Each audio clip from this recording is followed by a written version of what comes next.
पढ़ रहे थे बच्चों पीजीटी केमिस्ट्री के लिए जो एचपीएससी स्क्रीनिंग हमारा एग्ज़ाम होना है उसके लिए, या जो अभी ईएमआरएस का जो एग्ज़ाम होना है उसमें सिलेबस दोनों का ही सेम है, आपने देखा होगा। हमने अभी जो लास्ट चैप्टर खत्म किया था वो किया था हाइड्रोकार्बन। एक मुझे आप कमेंट करके ये बता देंगे कि पहले ऑर्गेनिक केमिस्ट्री खत्म करानी है, इनऑर्गेनिक या फिजिकल, ठीक है? वो मुझे आप बता देंगे। सबसे पहले एड्सॉर्प्शन आपको ये पता होना चाहिए कि एड्सॉर्प्शन क्या है। आज हम सरफेस केमिस्ट्री कर रहे हैं बच्चों, ये आपको पता होना चाहिए। कौन सा? Surface chemistry.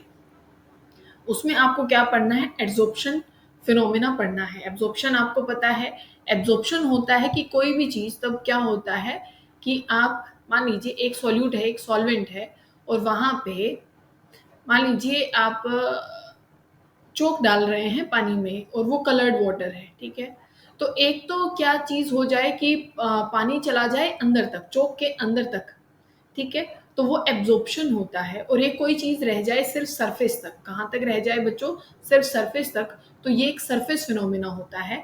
एब्जॉर्प्शन एक बल्क फिनोमेना होता है, एड्सॉर्प्शन एक सरफेस फिनोमेना होता है, ठीक है? ये आपने क्या बोला कि जो सरफेस पे रह जाएगा उसको एड्सॉर्प्शन बोला जाएगा और जो बल्क तक चला जाता है उसको आप क्या बोल देते हो? उसको आप एब्जॉर्प्शन बोल देते हो, ठीक है? अगर आप बात करें कि जहाँ पे एड्सॉर्प्शन और एब्जॉर्प्शन दोनों एक साथ हों, जैसे चौक में सरफेस पे भी रहता है और बल्क में भी चला जाता है, तो इसको आप क्या बोलेंगे? इसको आप सोर्प्शन बोलेंगे कि तब दोनों प्रोसेस एक साथ हो जाएँ तो इसको सोर्प्शन बोला जाता है, ठीक है? अब ये सारी टर्म्स आएँगी और ध्यान से सारी चीज़ें समझते जाइएगा और ये आपको एनसीईआरटी से ही फॉलो करना है, अलग-अलग जगह दिमाग नहीं मारना है, ठीक है? बात समझ में आ गई?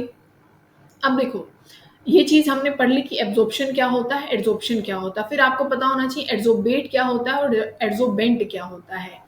बेंट होता है सरफेस, जिस सरफेस के ऊपर जो सब्सटेंस एड्सॉर्ब होगा, ठीक है?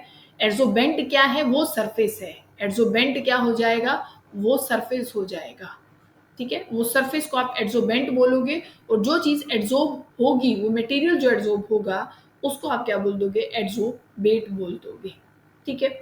अगर आप देखो बच्चों कि अ, अगर गैसेज़ हैं जैसे और वहाँ पे क्या रख दिया जाए?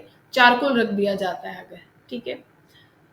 तो वो करता क्या है कि गैसेज़ जो होंगी, मान लीजिए यहाँ चारकोल रख दिया गया और ये क्लोज़ वेसल है और यहाँ पे कुछ गैसेज़ थी, तो ये चारकोल उनको एब्ज़ॉर्ब कर लेगा, तो यहाँ पे जो गैसेज़ का प्रेशर है वो कम हो जाता है, ये हमें देखने को मिला।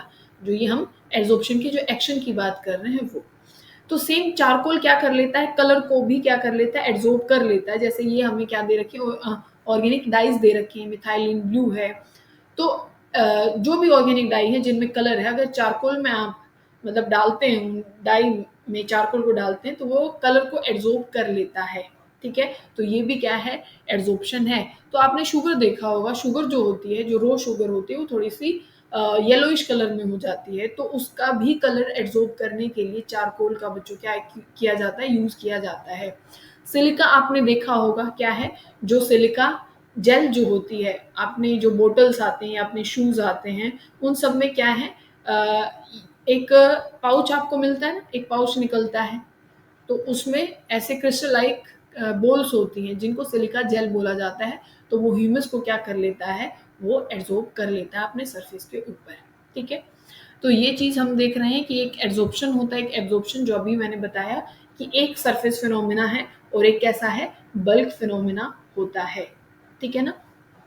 तो ये चीज़ तो आपको ज़रूर ध्यान रखनी है, ये पहले ही आपको मिल जाएगा कि भई एक क्या हो जाएगा? बल्क फिनोमेना हो जाएगा और एक कैसा हो जाएगा? सरफेस फिनोमेना हो जाएगा, जहाँ पे चौकी और ये सारी बातें कर रखी है और जो हमने कहा कि दोनों एक साथ हो जाता है, तो उसको मतलब अपना एड्सॉर्प्शन और एब्ज़ॉर्प्शन एक साथ होते हैं, तो सोर्प्शन बोला जाता है। और एक क्या है? एड्सॉर्प्शन का उल्टा जिसको बोला जाता है, डिसॉर्प्शन उसको बोला जाएगा। मतलब कि मान लीजिए कि आपने ये भी चीज़ देखी होगी कि निकल के सरफेस पे तब हाइड्रोजन एड्सॉर्ब होती है। टेम्परेचर आप वहाँ इंक्रीज़ कर दीजिए तो मान लो जस्ट एन एग्ज़ाम्पल के तौर पे, क्योंकि वहाँ पे केमिकल एड्सॉर्प्शन होता है और केमिकल को अगर टेम्परेचर बढ़ा के फिर तो वो ब्रेक डाउन होके ही निकलता है, तो वो अलग चीज़ हो जाती है। तो अभी सिर्फ़ आपको समझना है कि निकल के सरफेस पे अगर आप हाइड्रोजन जो है एड्सॉर्ब करा रखी है, तो हीट करा दोगे तो गैस क्या है? बाहर निकल जाती है। तो यही क्या है? एड्सॉर्प्शन का उल्टा सोर्प्शन है कि क्योंकि आप फिज़िकल एड्सॉर्प्शन में देखेंगे कि वहाँ क्या हो जाता है? वो रिवर्सिबल होता है, टेम्परेचर बढ़ाते ही वो चीज़ वहाँ से निकल के भाग जाएगी। क्योंकि मान लीजिए किसी ने पानी को एब्ज़ॉर्ब कर रखा है, तो आप हीट कर दीजिए, पानी बाहर निकल जाएगा। बात समझ में आ रही है ना? तो ये क्या होती है, डिसॉर्प्शन इसको बोला जाता है। फिर हमसे क्या पूछा जाता है कि भई जो मैकेनिज़्म क्या है एड्सॉर्प्शन का, तो सबसे पहली बात तो एक फैक्टर आप लगाते हैं, आप क्या बोलते हैं कि H is equal to delta H is equal to, एक मिनट, एक मिनट बच्चों, एक मिनट, यहाँ पे आप डेल्टा जी पता है ना, गिब्स फ्री एनर्जी जिसको बोलते हो, delta G is equal to H minus T delta S. आपको ये पता है अगर delta G Gibbs free energy अगर नेगेटिव आती है तो वो जो प्रोसेस है, मतलब वो जो भी प्रोसेस होगा वो वहां पे होगा, वो स्पॉन्टेनियस होगा, फिजिबल होगी वो चीज। ठीक है, तो ये तो हमने देख ही लिया कि भाई यहाँ पे अगर पोरस नेचर होगा, यहाँ पे पोर्स प्रेजेंट होंगे और पार्टिकल्स जो हैं वो यहाँ पे एड्सॉर्ब हो जाते हैं, तभी हम एड्सॉर्प्शन के उसमें देखेंगे क्या क्या चीजें इसको अफेक्ट करती हैं। तो सरफेस जितना ज्यादा होगा एड्सॉर्प्शन भी उतना ज्यादा होता है, ये चीज हमने देखी है। तो अगर ये चीज नेगेटिव हुई, डेल्टा जी नेगेटिव होगा, तो मतलब वो प्रोसेस फिजिबल होगा। तो उसके लिए अब देखो क्या है, मान लीजिए आप टेम्परेचर, आप चाहे रूम टेम्परेचर पे कर रहे हैं, एक फिक्स टेम्परेचर है, और ये क्या है, ये है एंट्रोपी, ये क्या है एंट्रोपी, और ये क्या है एंथैल्पी है। एंट्रोपी क्या है कि मान लीजिए पार्टिकल बहुत दूर दूर ऐसे घूम रहे थे, गैसेस के पार्टिकल्स हैं, पर यहाँ एब्जॉर्प्शन हुआ, मतलब वो एक जगह पे आके टिक गए, तो एंट्रोपी क्या हो गई, डिक्रीज हो गई, मतलब कि नेगेटिव हो गई। क्या हो गई बच्चों, नेगेटिव हो गई। क्या हो गई, नेगेटिव। अब देखो हमें इस चीज को नेगेटिव करना है, डेल्टा जी को नेगेटिव लाना है, तो ये कब हो सकता है वो देखो।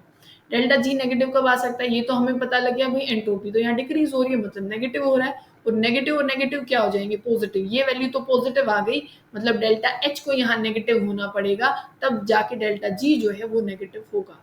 अब डेल्टा एच नेगेटिव कैसे होगा, तब भी देखो सरफेस पे कोई चीज एड्सॉर्ब होगी तो वो एनर्जी क्या करती है बच्चों, रिलीज कर देती है, और तब भी अपने केमिस्ट्री में सिस्टम में से एनर्जी तब बाहर निकलती है, तो वो होती है नेगेटिव। कैसी होती है बच्चों, वो नेगेटिव हो जाती है। और नेगेटिव अगर है, मतलब डेल्टा एच अगर नेगेटिव हो गया, तो डेल्टा जी भी कैसा, मतलब वैल्यू कैसी आ जाएगी, नेगेटिव, मतलब ये प्रोसेस होगा। और किस तरीके का प्रोसेस हो गया, एक्सोथर्मिक, क्योंकि एनर्जी बाहर निकल रही है। ठीक है, अगर एनर्जी ले रहा होता तो एंडोथर्मिक हो जाता, अब क्या कर रहा है, एनर्जी को बाहर निकाल रहा है, तो आप इसको क्या बोल देंगे, ये प्रोसेस है एक्सोथर्मिक। आपको इस पूरे पैराग्राफ में यही मिलेगा और ये आपको पढ़ना है। ठीक है, समझ में आ गया ना। फिर हमें देखना है टाइप ऑफ एड्सॉर्प्शन। ये जो पूरा पैरा यहाँ लिखा हुआ है, इसको आप जो ये डिफरेंस दे रखा है ना बच्चों, यहाँ से आप इसको पढ़ेंगे। ठीक है, फिजिकल एड्सॉर्प्शन, क्योंकि सारे पॉइंट यहाँ पे कवर कर रखे हैं बिल्कुल A to Z, तो वो आपको पता होना चाहिए। फिजिकल एड्सॉर्प्शन और केमिकल एड्सॉर्प्शन। फिजिकल एड्सॉर्प्शन में क्या होता है, यहाँ पे आपको कैसी फोर्सेस मिलेंगी, जो वीक वंडरवॉल फोर्सेस होती हैं। और फिजिकल एड्सॉर्प्शन को ही यहाँ पे, मतलब फिजियोप्शन को ही क्या बोला जाता है, फ्रेंडलिच एड्सॉर्प्शन। ये क्वेश्चन आपसे स्टेट में पूछा गया है कि फ्रेंडलिच जो एड्सॉर्प्शन है वो केमिकल एड्सॉर्प्शन है, मतलब केमो एड्सॉर्प्शन है, या फिजिकल एड्सॉर्प्शन है, तो वो आपको पता होना चाहिए। और केमिकल एड्सॉर्प्शन का दूसरा नाम क्या है, लैंगमुयर एड्सॉर्प्शन। ठीक है, तो ये चीज आपको पता होनी चाहिए। फिर देखो फिजिकल में हमने बोला वंडरवॉल फोर्सेस होती हैं। केमिकल एड्सॉर्प्शन में क्या होता है हमारे पास, यहाँ पे केमिकल बॉन्ड बनते हैं। केमिकल एड्सॉर्प्शन में क्या होता है, केमिकल बॉन्ड हमारे पास बनते हैं। ये स्पेसिफिक नहीं होता है, फिजिकल एड्सॉर्प्शन स्पेसिफिक नहीं होता है, सरफेस है भाई, कोई भी यहाँ पे आके अट्रैक्शन यहाँ हो सकती है। पर केमिकल देखो, बॉन्ड तो एक स्पेसिफिक ही होता है ना, किसी के साथ ही तो बॉन्ड बन सकता है, कोई भी आके किसी के साथ तो बॉन्ड नहीं बना लेगा। अब निकल पे आके कोई, जिस गैस का साइज बड़ा होगा वो तो वहां पे आके एड्सॉर्ब नहीं हो सकती है। ठीक है, वो बॉन्ड नहीं बन सकता है उनका, तो इसी वजह से ये स्पेसिफिक केमिकल एड्सॉर्प्शन क्या होता है, इनका स्पेसिफिक नेचर होता है। और केमिकल एड्सॉर्प्शन वाले इरिवर्सिबल होते हैं, क्योंकि वहाँ केमिकल बॉन्ड बनता है और आप दोबारा से उसको हीट देके, मतलब अगर आप उसको रिवर्सिबल करना चाहते हैं तो वो उनके बॉन्ड आपस में क्या हो जाते हैं बच्चों, टूट जाते हैं, जिसकी वजह से आप इसको क्या बोलते हैं, इरिवर्सिबल। और फिजिकल एड्सॉर्प्शन क्या होता है, रिवर्सिबल नेचर का होता है। ये सारी चीजें बच्चों वैसे तो आपको पता होंगी। ठीक है ना। फिर क्या है कि ये डिपेंड करता है किस चीज पे, कि जो गैसेस आसानी से लिक्विफाई हो जाती हैं, ठीक है, जिनका क्रिटिकल टेम्परेचर, बच्चों देखो एक गैसेस होती हैं जो क्या है कि भाई प्रेशर लगाने पे आसानी से क्या हो जाती हैं, आप ये मानिए कि लिक्विफाई हो जाती हैं, बहुत जल्दी से क्या हो जाती हैं, लिक्विफाई हो जाती हैं। अगर जो आप टेम्परेचर की बात करते हैं, जैसे टेम्परेचर आप बढ़ा दें किसी चीज़ का, तो टेम्परेचर फिज़िकल एड्सॉर्प्शन में बात हो रही है। टेम्परेचर अगर आप बढ़ा देंगे, तो फिज़िकल एड्सॉर्प्शन कम हो जाता है।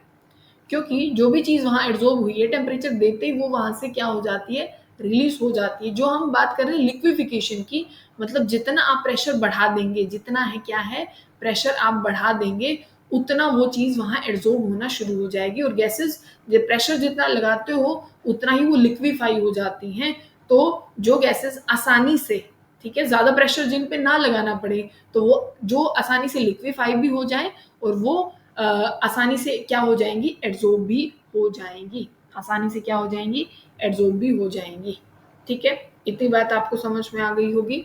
फिर क्या है कि यहाँ पे इनका भी मतलब अगर आप यहाँ गैसेज़ क्या करती हैं, रिएक्ट करती हैं आपस में, ठीक है ना? मतलब आपस में उस एडसोर्बेंट के साथ, ठीक है ना? यहाँ पे आपको साफ दिख रहा होगा कि क्या है, it also depend on the nature of the gas. यहाँ पे गैस के नेचर पे डिपेंड किया जाता है, ठीक है? क्योंकि वहाँ बॉन्ड बनना होता है बच्चों, वही हम बात कर रहे थे कि वहाँ क्या बनेगा, बॉन्ड बनेगा। Gases which can react with the adsorbent show the chemical adsorption, तो वो तभी तो कि वो रिएक्ट करेंगी, तभी तो एड्सॉर्प्शन शो हो पाएगा, नहीं तो नहीं होगा। अब यहाँ पे जो chemical not chemical physical adsorption में जो एंथैल्पी ऑफ एड्सॉर्प्शन है वो काफ़ी कम रहती है कि भाई तब वो एड्सॉर्ब होगी, वहाँ पे कोई भी मटेरियल एड्सॉर्ब होगा तो वहाँ जो आप एनर्जी जो किसकी बात की कर रहे हैं, रिलीज होने की बात कर रहे हैं। दो एनर्जी होती है, एक रिलीज हो रही है और एक यहाँ एड्सॉर्ब होने के लिए भी एक एनर्जी लगती है, तो दोनों ही यहाँ पे क्या होती है, कम होती है। पर यहाँ केमिकल बॉन्ड बन रहे होते हैं तो इनकी जो एंथैल्पी ऑफ एड्सॉर्प्शन है वो काफ़ी ज़्यादा है, मतलब तब इनके बॉन्ड बनते हैं तो यहाँ काफ़ी ज़्यादा एनर्जी रिलीज की जाती है। तो वो देखो 80 से 240 किलो जूल पे है और यहाँ पे 20 से 40 किलो जूल है, तो इनकी एनर्जी काफ़ी कम होती है। जो अभी बताया लो टेम्परेचर पे फेवरेबल रहेगा फिजिकल एड्सॉर्प्शन, और यहाँ पे अगर टेम्परेचर को डिक्रीज करोगे तो फिजिकल एड्सॉर्प्शन इंक्रीज हो जाएगा। पर केमिकल एड्सॉर्प्शन में उल्टा होता है, यहाँ टेम्परेचर के बढ़ाने से तो फिजिकल ये केमिकल एड्सॉर्प्शन भी बढ़ जाता है। टेम्परेचर बढ़ाने से केमिकल एड्सॉर्प्शन बढ़ जाता है, क्योंकि देखो ये हेल्प करेगा दूसरे मॉलिक्यूल के, भाई आपस में मान लीजिए ये एक ए मॉलिक्यूल है, दूसरा ए मॉलिक्यूल है, तो इनका बॉन्ड तोड़ने में ये हेल्प करेगा और इनका बॉन्ड आपस में टूट गया तो इनका आपस में क्या हो जाएगा, अराइज हो जाएगा। तो इसी वजह से आप क्या कहोगे, टेम्परेचर पर एक किसी हद तक बच्चों, ये नहीं कि टेम्परेचर बढ़ाते ही जाओगे तो वो एड्सॉर्प्शन बढ़ जाएगी, पर आप केमिकल एड्सॉर्प्शन में अगर टेम्परेचर बढ़ाते हो तो एड्सॉर्प्शन बढ़ जाता है। ठीक है, एक्टिवेशन एनर्जी यहाँ ज़्यादा नहीं चाहिए, यहाँ पे हाई एक्टिवेशन, इस प्रोसेस को स्टार्ट करने में एक्टिवेशन एनर्जी चाहिए होती है। ठीक है, यहाँ पे सरफेस, जितना सरफेस ज़्यादा होगा उतना जो एड्सॉर्प्शन होगा वो ज़्यादा होगा बच्चों। ठीक है, और जितना एक सॉलिड सरफेस और एक होता है आपका जैसे पाउडर्ड फॉर्म में जो चीज़ रहती है, जो जितना सरफेस एरिया, ये इससे मान सकते हैं, जितना सरफेस एरिया ज़्यादा होगा उतना ज़्यादा वहाँ पे एड्सॉर्प्शन होगी। ठीक है, और यहाँ पे मतलब कि फिजिकल एड्सॉर्प्शन में मल्टी मॉलिक्यूलर लेयर्स बनती हैं बच्चों। यहाँ पे क्या है, लेयर्स बनती हैं, पर लैंगम्यूर जो एड्सॉर्प्शन है मतलब केमिकल एड्सॉर्प्शन है, वहाँ पे यूनिमोलिकुलर लेयर बनती है। ये वाला पॉइंट जो है वो बहुत ज़्यादा इंपॉर्टेंट है। फिजिकल एड्सॉर्प्शन का दूसरा नाम याद रखना है, केमिकल एड्सॉर्प्शन का दूसरा नाम याद रखना है। कहाँ पे मल्टी मॉलिक्यूलर लेयर बन रही है, कहाँ पे यूनिमोलिकुलर, और एक जो टेम्परेचर वाला सरफेस एरिया दोनों में ही कॉमन है, उसमें कोई डिफरेंस नहीं है, दोनों का ही क्या है, सेम है। अब जो अगला जो पॉइंट है वो भी बहुत काम का है, तो आपको वो चीज़ ध्यान रखनी है। ठीक है, देखो वैसे तो एड्सॉर्प्शन जो है ना प्रेशर के बढ़ाने से बढ़ जाता है, डायरेक्टली प्रोपोर्शनल होता है उसके।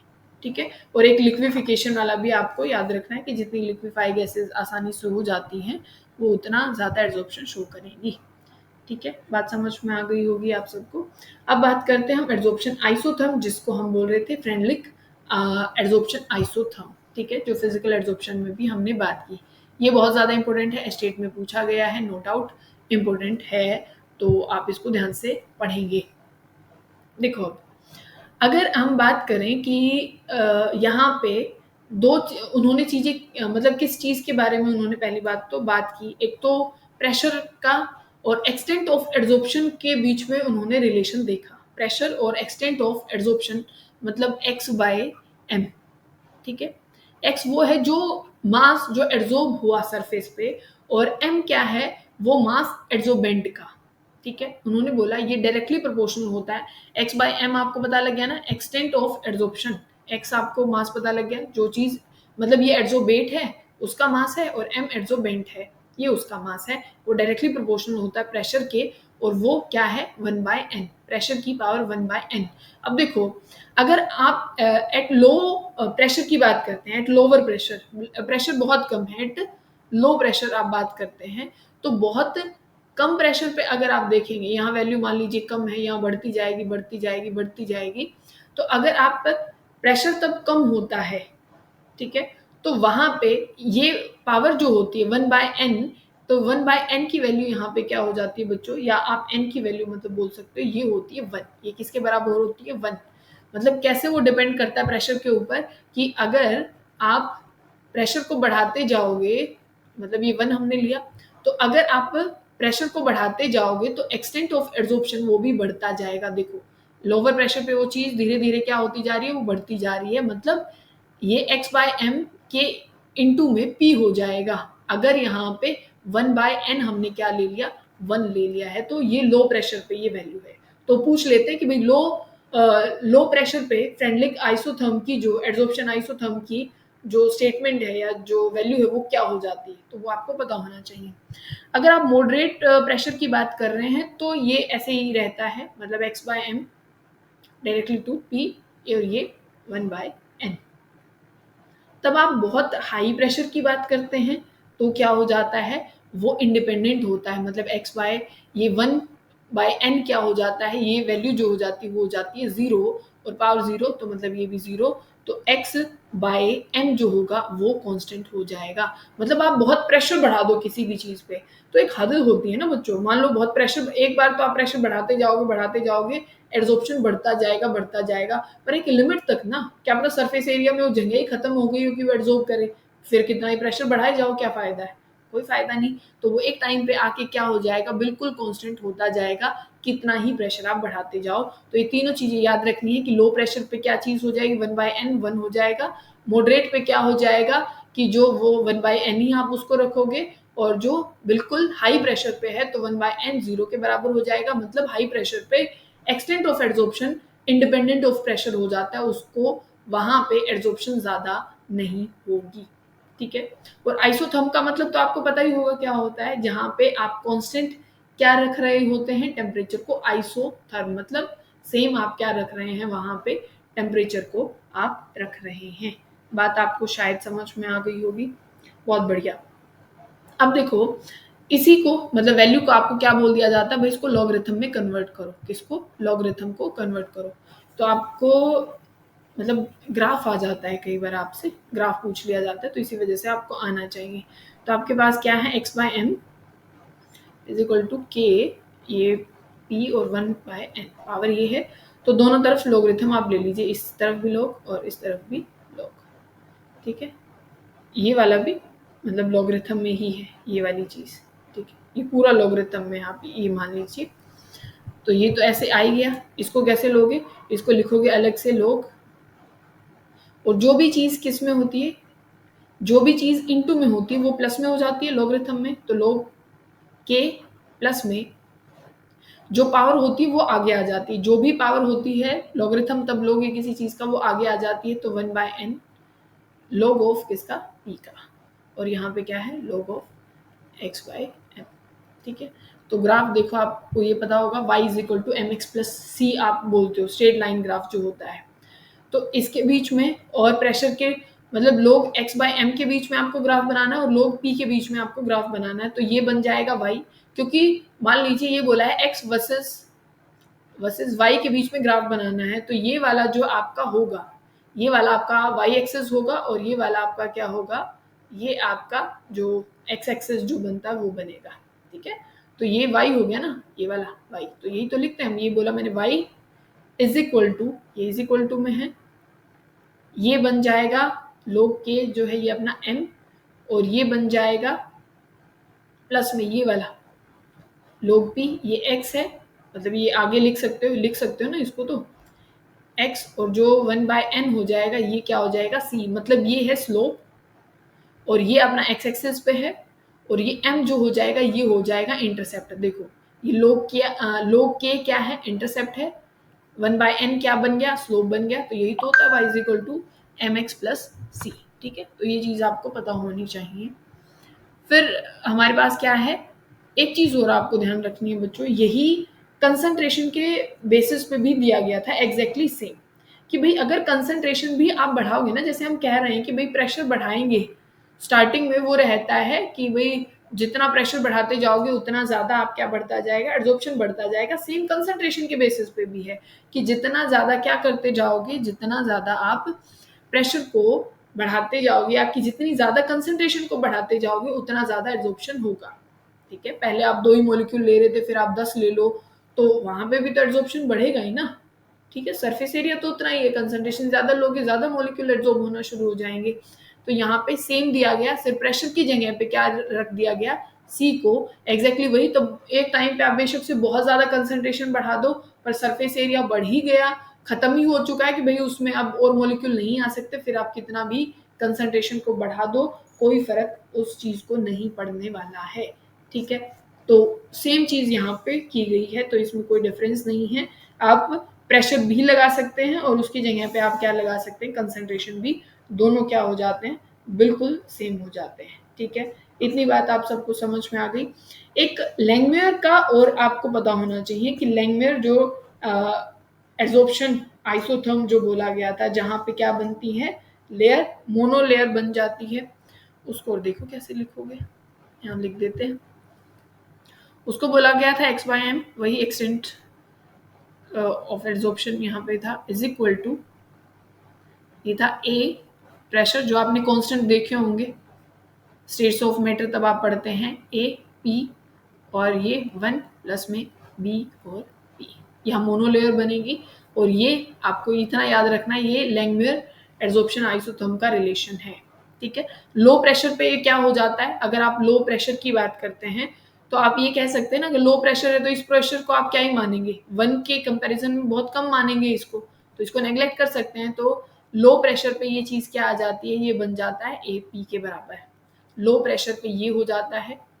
अगर आप बात करते हैं हाई प्रेशर की, किस चीज़ की बात करेंगे, अगर आप हाई प्रेशर की, तो वहाँ क्या हो जाता है बच्चों, वो देखो, एक मिनट, वहाँ आप लिखते हैं इसको x by M is equal to A और B,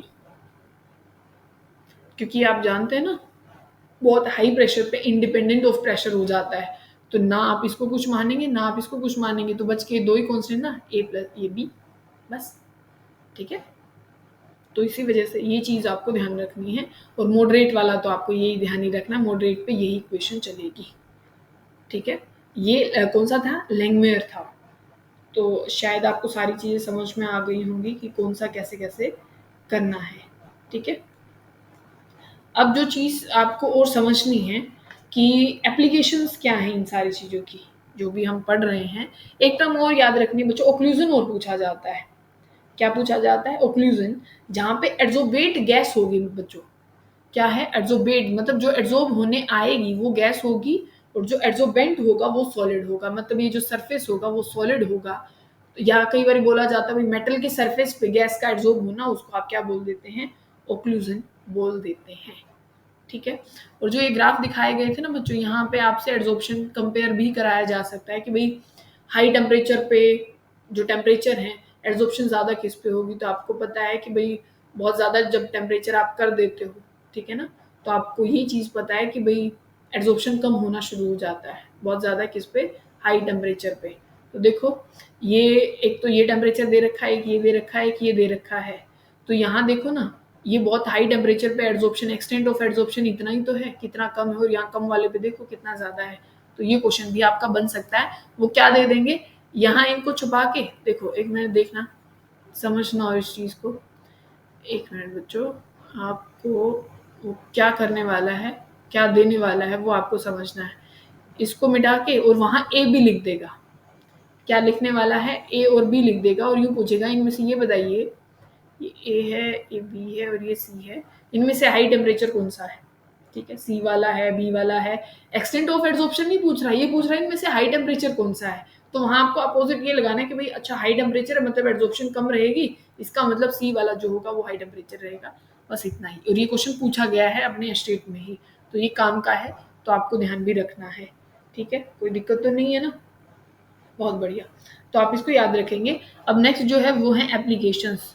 ठीक है, ये अब देखो, वैक्यूम क्रिएट करने के लिए अभी अभी हमने देखा चारकोल रख दो, सारी गैस एब्जॉर्ब हो जाएंगी। गैस मास्क जो होते हैं, मास्क पहन लीजिए, वहां पे भी क्या लगाया जाता है कि भाई वो गैसेस को क्या कर सके, वहां पे एब्जॉर्ब कर लें। जितने भी माइंस में जो लोग काम करते हैं तो वहां पे इस चीज का यूज किया जाता है। ह्यूमिडिटी को कंट्रोल करने के लिए किया जाता है। जो कलर मैटर है उसको रिमूव करने के लिए यूज किया जाता है। अभी ये आप पूरा टॉपिक पढ़ोगे कैटलिस्ट वाला, ये भी हम देखेंगे अभी। गैसेस को जो है वो सेपरेट करने के लिए भी इस चीज का यूज किया जाता है। ठीक है, वो चारकोलिंग, ये चीज आप पढ़ लेंगे। ठीक है, कई चीज आगे आएंगी, जैसे क्रोमेटोग्राफी है, ये टॉपिक हमने पूरा पढ़ लिया है। ठीक है, तो यहाँ स्पेशल पढ़ने की कोई जरूरत नहीं है। ये एब्जॉर्प्शन इंडिकेटर है, फ्रोथ फ्लोटेशन, ये आगे तब हम पढ़ेंगे, तब इसको पूरा अलग उसमें पढ़ाया जाएगा, मतलब प्रॉपर तरीके से। और ये सेपरेशन, मतलब यहाँ पे क्या किया जाता है, गैसेस का सेपरेट किया जाता है यहाँ पे, क्योंकि सब गैसेस की बच्चों डिग्री ऑफ एब्जॉर्प्शन अलग अलग है। चारकोल पे मतलब आप गैसेस रखें तो सबकी डिग्री अलग अलग है, कि भाई कोई कम होगा, कोई ज्यादा होगा एब्जॉर्ब, तो उससे आप क्या कर सकते हैं, क्या कर सकते हैं, उनको सेपरेट कर सकते हैं। और अलग अलग टेम्परेचर पे भी अलग अलग उनकी क्या होती है, एब्जॉर्प्शन पावर होती है, तो इसी वजह से भी आप उनका क्या कर सकते हैं, अलग अलग कर सकते हैं। ठीक है, एक आप ये पढ़ लेंगे कि देखो ये वाला जो है, surface of certain precipitates such as silver halides have a property of absorbing, ये बहुत सारी डाइस को क्या कर लेता है, अपना एब्जॉर्ब कर लेता है। ठीक है, और वो एक मतलब स्पेसिफिक क्या बनाएगा, एक एंड पॉइंट बनाएगा या एक कलर शो करेगा, जिसकी वजह से मतलब जो हमने एब्जॉर्प्शन इंडिकेटर्स बताए, इंडिकेटर जैसे फिनोप्थिलीन और ये सब कुछ आप देखते हो, तो ये एब्जॉर्प्शन की वजह से वो इंडिकेटर बना, जैसे हमने सिल्वर हैलाइड की बात की है। ठीक है, तो ये चीज भी आप ध्यान रखेंगे। मतलब आपसे कोई पूछे कि एब्जॉर्प्शन इंडिकेटर कौन है, तो वो सिल्वर हैलाइड इसके जैसे काम करता है। ठीक है, फिर आप कैटलिस्ट के बारे में पढ़ेंगे। कैटलिस्ट आपको पता है कि भाई रिएक्शन को जो स्लो भी कर सकता है और जो रिएक्शन को फास्ट भी कर सकता है, और वो खुद रिएक्शन में मतलब पार्टिसिपेट करता नहीं है, सिर्फ वो एक्टिवेशन एनर्जी को कम या ज्यादा करता है, उसी को आप क्या बोलते हो, कैटलिस्ट। होमोजीनियस और हेट्रोजीनियस, यहाँ से भी क्वेश्चन पूछे गए हैं, 2 क्वेश्चन पूछे गए हैं यहीं से ही, तो ये पार्ट इंपोर्टेंट है। होमोजीनियस हेट्रोजीनियस, होमोजीनियस बच्चों मतलब जहाँ पे सारी जो चीजें रहती हैं, जैसे अभी सारे एग्जाम्पल दे रखे हैं, जहाँ देखो जो रिएक्टेंट है वो भी गैसेस फॉर्म में है, मतलब सेम फेज में, प्रोडक्ट है वो भी सेम फेज में है, और जो आपने क्या लिया है, कैटलिस्ट जो आप ले रहे हैं वो भी सेम फेज में है, तो वो आप क्या बोल देते हो, होमोजीनियस बोल देते हो, कि भाई सारी चीजें सेम फेज में है, तो वो सारा होमोजीनियस कैटलिसिस वो हो जाती है। ठीक है, तो सब सेम फेज में रही, जैसे when the reactant and the catalyst are in the same phase, तो उसको आप होमोजीनियस कैटलिस्ट बोल देते हो। ठीक है, अब यहाँ पे जो मैंने बोला कि जो आपकी काम की जो रिएक्शन आएंगी वो आपको देखनी है, क्योंकि यहीं से क्वेश्चन पूछ लिया जाता है भाई SO2 से प्लस में O2 SO3 बना है, तो यहाँ पे ये जो चीज है ये कौन है, भाई ये CO है, ये NO है, ये कौन है यहाँ पे, तो आपको पता होना चाहिए। SO3 बनाने के लिए जो यहाँ पे प्रेजेंट होता है वो NO होता है। ये अपने पास क्या है, ये अपने पास एस्टर प्रेजेंट है, और इसकी तब आप हाइड्रोलिसिस करते हैं किसकी प्रेजेंस में, आपको पता है, वैसे तो एसिड बेस दोनों की में हो सकती है, तो ये आप कोई याद करने की जरूरत नहीं है। तब आप ये आपके पास पता है शुगर है, शुगर की आप हाइड्रोलिसिस करते हैं, एसिड की प्रेजेंस में आप ये कर रहे हैं, जो इम्पोर्टेंट होगा मैं अभी बता दूंगी आपको। हेट्रोजीनियस क्या होता है, जहाँ पे कैटलिस्ट और जो रिएक्टेंट है दोनों आपका क्या है, अलग फेज में हो, तो आप उसको हेट्रोजीनियस कैटलिस्ट बोलते हो। ये आपको पता है हेबर प्रोसेस है, यहाँ पे आयरन का यूज किया जाता है। जो ऊपर एक डेफिनेशन हमने छोड़ दी है, प्रोमोटर और पॉइजन। प्रमोटर क्या होता है कि जो एक्टिविटी को, कैटलिस्ट की एक्टिविटी को बढ़ा दे बच्चों, क्या होता है, जो एक्टिविटी को इंक्रीज करा दें, जैसे आपने हेबर प्रोसेस में मोलिब्डेनम को देखा होगा। ठीक है, वो क्या करता है, वो प्रमोटर के जैसे बिहेव करता है। ठीक है, देखो हेबर प्रोसेस क्या होता है अपना, यही है, यही तो है हेबर प्रोसेस। तो यहाँ पे Fe ऐसे कैटलिस्ट बिहेव कर रहा है, पर यहाँ पे मोलिब्डेनम एज अ प्रमोटर, मतलब इसका सपोर्ट करेगा इस प्रोसेस को और फास्ट कराने में, तो ये प्रमोटर होते हैं जो कैटलिस्ट की हेल्प कराएं। एक होते हैं पॉइजन, जो उसको स्लो डाउन कराएं। ठीक है, उस रिएक्शन को क्या करें, स्लो डाउन। जैसे आपको पता है कि भाई H2 और प्लेडियम जो आप ले रहे हैं, तब हाइड्रोजिनेशन करेंगे तो ये बहुत फास्ट करता है, तो हम क्या कर देते थे, इसकी पॉइजनिंग कर देते थे, किससे, जैसे आप ले लेते थे BSO4, ठीक है, जिसको हमने लिन-लार्स कैटलिस्ट बोला था, ठीक है, पॉइजनिंग आप शुरू कर देते हो जिससे फिर वो एल्काइन से एल्कीन ही बनेगी, वो एल्केन पे नहीं जाएगी, ठीक है, ये हमने पढ़ लिया था। तो समझ में आ गया होगा होमोजीनियस हेटेरोजीनियस क्या है। अब यहाँ जो काम की बात है बच्चों, वो आपको बता दें, ये कोई खासी वो चीज़ नहीं है। हाँ, एक तो यहाँ से जो एक्टिविटी है, अगर आप 5th ग्रुप से लेके 11th ग्रुप तक देखें तो ये मेटल्स कैटलिस्ट के जैसे बिहेव करते हैं, इनकी मैक्सिमम एक्टिविटी होती है। बट जो 7 से 9 जो एलिमेंट होते हैं, ठीक है, कौन से ग्रुप, 7 से 9, वैसे तो 5 to 11 ये एक्टिव ग्रुप होते हैं, पर जो 7 से 9 होते हैं ये सबसे ज्यादा एक्टिविटी शो करते हैं कैटलिस्ट के उसमें, ठीक है। अब जो सेलेक्टिविटी है कि भाई कौन किस डायरेक्शन में या किसकी एबिलिटी, सेलेक्टिव मतलब भाई इसी रिएक्शन को ये क्या करना, क्या करेगा, इसी पे एक्ट करने वाला है, तो इसी को हम बोलते हैं ना भाई, ये एलिमेंट अगर लोग है ना तो ये इसी रिएक्शन पे एक्ट कर सकता है और किसी पे नहीं करेगा, सेलेक्टिव है ना। तो जैसे हमने ये बोला कि भाई CO प्लस में H2, अगर आप निकल ले रहे हैं तो ये इसको किस में कन्वर्ट कर देगा, मीथेन में कन्वर्ट कर देगा। क्वेश्चन पूछा गया था बच्चों ये वाला क्वेश्चन पूछा जा चुका है स्टेज में 2 या 3 बार, कि तब कार्बन मोनोऑक्साइड की H2 के साथ रिएक्शन की जाती है किसकी प्रेजेंस में, कॉपर, जिंक ऑक्साइड और क्रोमियम ऑक्साइड Cr2O3, ठीक है। तो ये क्या बना लेता है, ये मिथेनॉल बना लेता है, ये अल्कोहल में कन्वर्ट हो जाता है। देखो रिएक्टेंट सेम है, पर यहाँ पे जो आपका कैटलिस्ट जो लिया गया, ठीक है, वो अलग अलग लिया गया, यही तो सिलेक्टिविटी है रिएक्शन की, भाई उसके साथ अलग रिएक्शन शो कर रहा था, दूसरे के साथ अलग कर रहा है, तीसरे के साथ अलग कर रहा है, वहीं आप इनकी रिएक्शन कॉपर के साथ कर देते हैं तो फॉर्मेल्डिहाइड बन जाता है।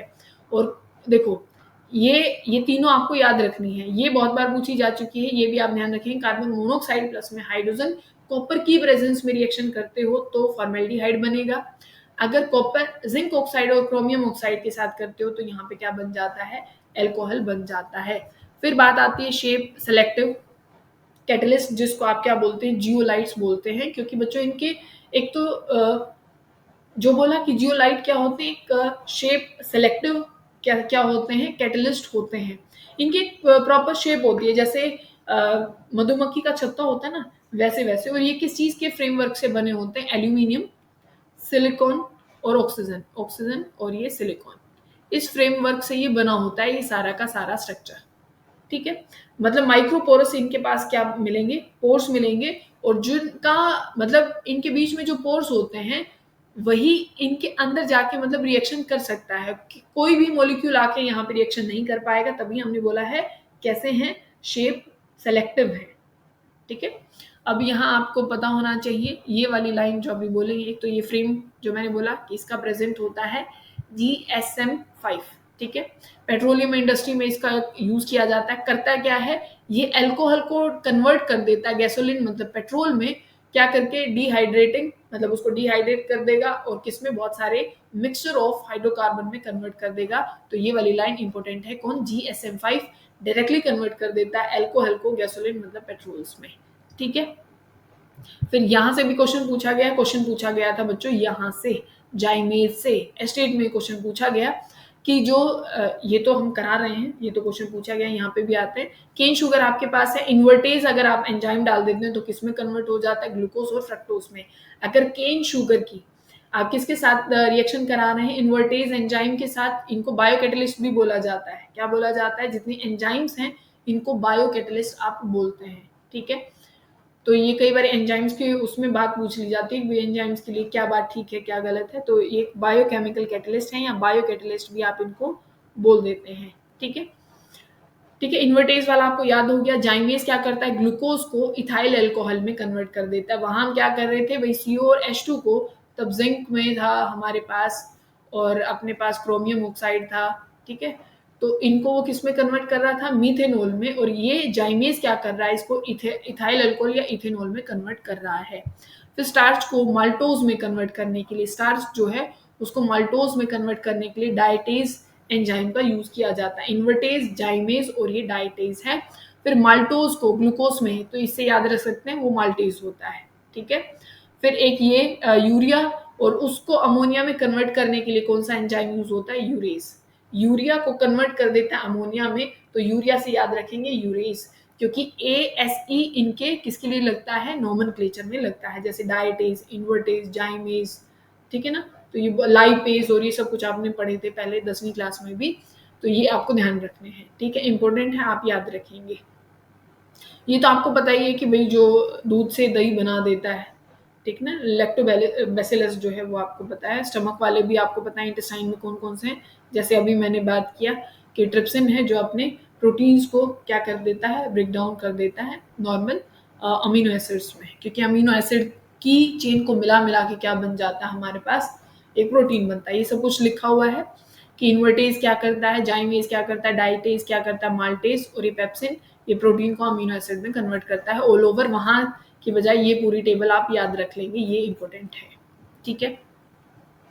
फिर देखो कि भाई जितने भी आप एंजाइम की बात कर रहे हैं, ये भी क्या होते हैं, एफिशिएंट होते हैं, कि बहुत जल्दी जैसे कैटलिस्ट काम करता है, तो ये भी एफिशिएंटली अपना, जैसे हम खाना खा रहे हैं तो एंजाइम्स की वजह से तो वो ब्रेक डाउन हो पा रहा है ना, वैसे तो नहीं हो पाएगा।